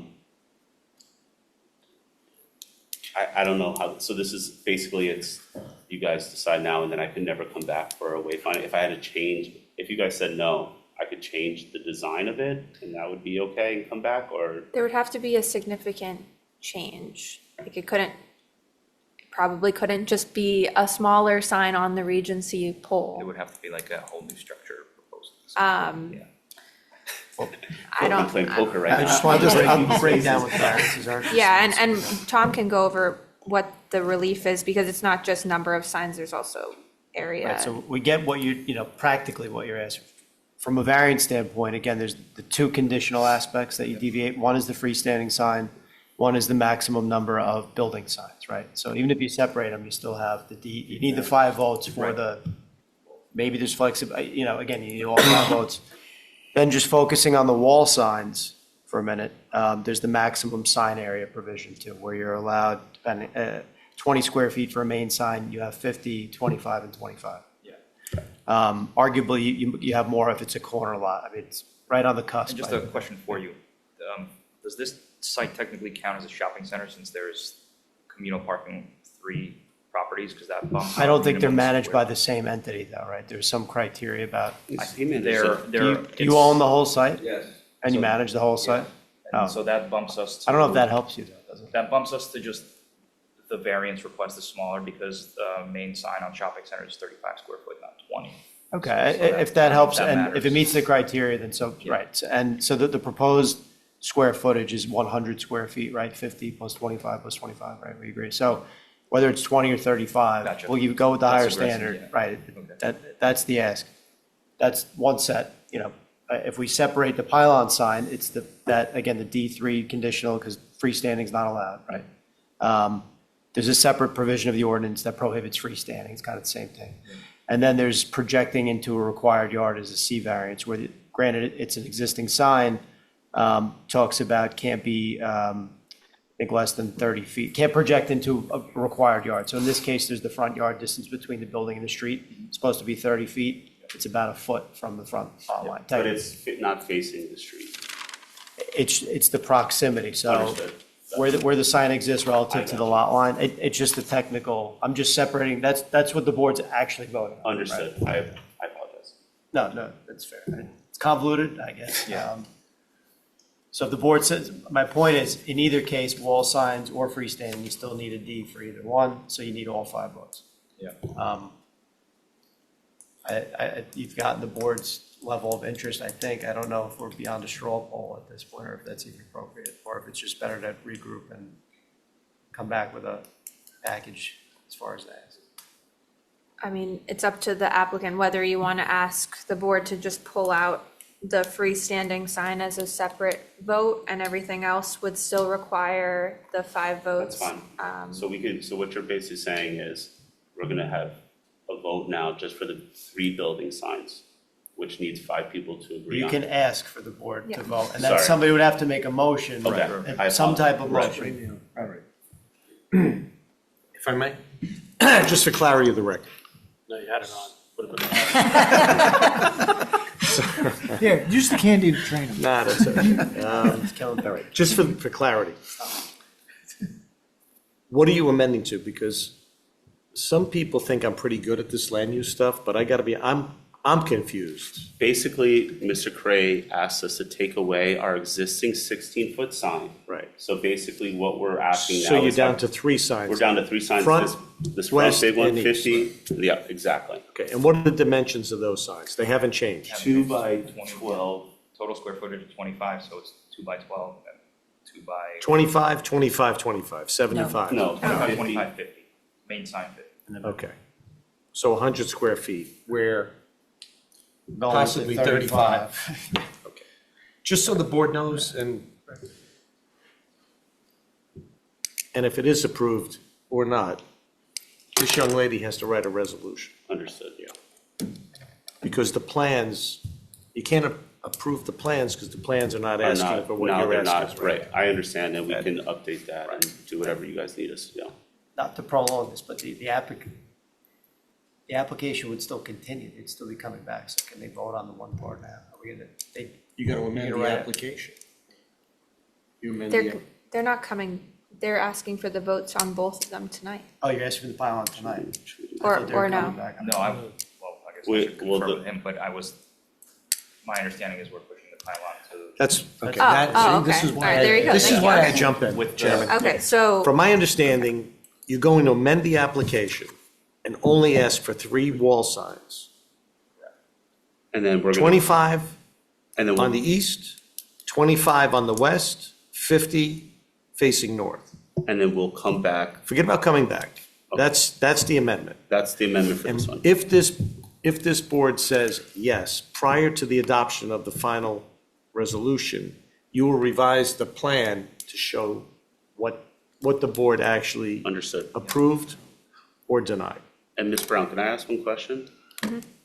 If we say we're gonna pass on the vote for the wayfindings, the post sign today, and we wanna go for the 25th when there's more people here, do I have to renotice? no, no. Okay, Just a continuation.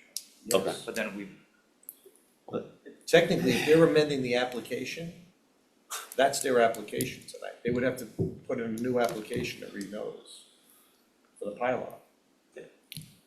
We're bifurcating. You're Yeah. amending, you're not bifurcating, you're amending the application to vote on 25 feet easterly sign, 25 feet westerly sign, 50 feet northerly sign. But they still want the pylon sign, so they're asking for. They're one gonna They're, from they're, them. no, they're not amending it to get rid of the pylon sign. They're just asking, they're making the amendment to eliminate the existing 16 square foot wall sign. They want the board to then only vote on the wall signs tonight, and then at the next meeting, consider the pylon sign. Take no action on the other. So how do you take no action? That's what I'm wondering, I think How could you I do think you that? gotta vote, I gotta- think you gotta can amend- you gotta bifurcate, amend- You but. you can't bifurcate it. You have to amend the application to just deal with that, period. Then once they figure out what they're gonna do with the pylon sign, they gotta make a new application and renotice. That's my opinion. My goal is not to do anything more with the pylon sign, it's just to have more people to vote on it, because we need 5. See you on the 24th. Right, so my question is this. Just keep in mind, you're gonna have one more person Right. at best, at best, yeah. because I'm out of the country and we don't know. Yeah, I'm not trying to convince you to do either one, Well, but how just. do you feel like you like it? Like I said before, I don't know that it necessarily helps you. I don't think I have an issue with you having it on that sign. I just don't know that it's going to help And we the understand, situation. and that's where, So that's my answer for it. and Ms. Brown suggested So- having it with the condition that if we do get the entrance changed, that makes that sign, for our Yes. intents and purposes. Yes, go I would away. think it would have to have that, because Yeah. if you have a better way of doing it and then people are gonna be able to pull right in, then yeah, then you definitely don't need it. So I'm sorry, go ahead. No, I was just gonna say, if, my proposal is that the votes happen either tonight or everything gets carried to the next meeting to have a vote on everything then. gotcha. Yeah. It's 2 weeks. Yeah, so, but, you said it's gonna be 6 versus 5, so that's Well, the, hopefully we'll have 7, we'll have a couple others. Because I'm always in favor of that. That individual If you don't have your mic on? doesn't listen to the transcript, they're not eligible to vote anyway. Or listen to the tape rather, I don't know if there is a transcript. I just confirmed I'm not here. I have a question about the pylon sign. They're allowed on Route 4, but not for I don't, this use? the ordinance prohibits them outright The cannabis. regardless of, Oh, I I'm just mean in River Edge, freestanding signs are Okay. Oh, you don't have to prohibited freestanding. throughout the land. I thought it was as far as I cannabis can- only. Sorry, because in the cannabis ordinance, it said no freestanding signs. Any Well, freestanding freestanding sign. monument But- is, But I mean, they Total exist, Wines right. Is, That's a shopping center. It's a they got an approval, whenever they got an approval. 2013. That's my reading of the ordinance. So there's not an extra prohibition because of the zone? It's explicit as a condition, which elevates it from a C variance to a D variance.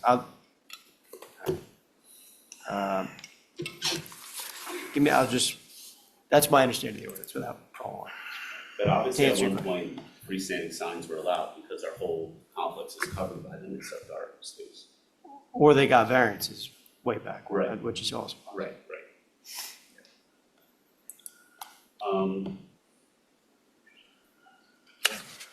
So, Mr. Craig, did you say that you're not going to be here on the Yeah, 24th? I will be down south. Okay, so then I guess we'll just go for the vote right now because it seems like either way, we're gonna have 5 people at this. And the vote is the three signs, side, front, side, Yes, sir. pylon sign, With the condition only that- if you don't, I mean, you can put it up only if you don't get the driveway. Or approved by if we the- do get the driveway, we'll take it. Right, that's your proposal. So then a board member can make a condition that accepts all that, some of that, none of that. I would like to have As a those as motion. 2 separate things if that's possible, so if one would get, you know, if by some reason there's only one that was approved, we can still move forward with that. That's allowed. Before you do that, we've got to public. Oh, public Yeah. hearing. That's all that time. Need a motion to open to the public for comment? So moved. Second? Okay, all in favor? Aye. Is there anyone in the public who wishes to be heard on this application, either? Do we have anybody? There's nobody on Zoom, okay. actually. Sure? Yep. Okay, all right. Take a motion to close the public. So moved. Second? All in favor? Aye. Okay. That's out of the way. All right. No further questions or comments? For a motion on the application? Or? So So that- is Just to be is it a clear. motion for two votes? Yeah, Just to get be a clear. full. the applicant is asking that we do have 2 votes. Both would require 5 affirmative votes. One would be for all of the building wall signs, and then one is for, and the other related variances. And then the other vote would be for the pylon sign, the signage on the Regency's pylon. Which we agreed that we would take down if we Yes. get approved from NJDOT. And we'll work with the municipality on any aspects of those things. Is there any preference on which one we vote on first? So Dealer's choice. Let's do the building signage first. So I'll make a motion to allow the building signs as discussed and as stipulated in conversation this evening. Okay. We have a motion from Mr. Gibbons. Is there a second? Second? Second from Mr. Craig.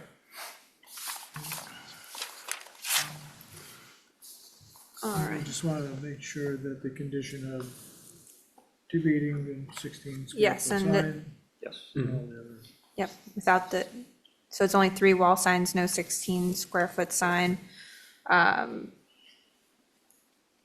There's a variance, a conditional variance that is required for the number of signs, for the signage area, and for the projection into the required yard. Okay, so a motion from Mr. Gibbons, second from Mr. Cray.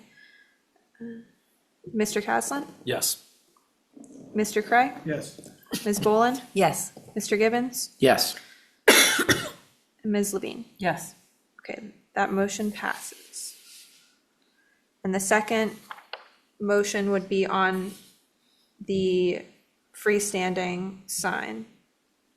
What's up with you? One clarification on that, it's just for the one panel, not 2, correct? Or is it Yeah, it's technically one panel. just the one panel? It's just, it's like screen printed, so it looks like 2, but it's one box panel with those dimensions.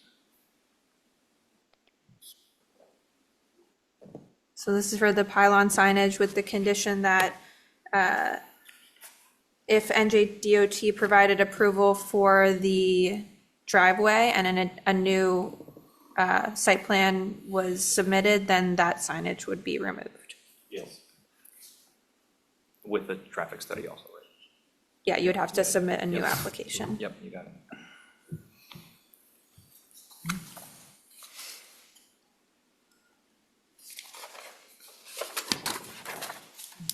Did anyone want to make that Make a motion? motion that we approve the variance for the pylon sign with the conditions listed. First, Mr. Cray, is there a second? I'll second. Okay, Mr. Gibbons is a second.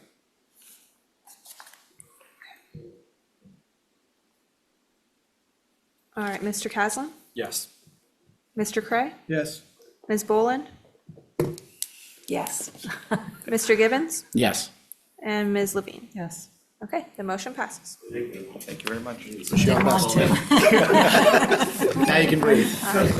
For anyone interested, Hold on one second, guys. for anyone we're not done yet. interested, the Knicks are losing 59 to 35. 59 to what? 35? So we don't need to go see it. That's, nope, we're done. Thank you, Thank you guys. very much. Appreciate it. All right, this time we've reached the end of our agenda. If there's nothing new, the bad news Mr. Cray just delivered. I'll look for a motion to adjourn. So moved. Is there a second? Second? All in favor? Aye. We adjourn 9:36. Now, all of us going to now watch it is going to be the good juju that they need. That's right, because we're not watching it.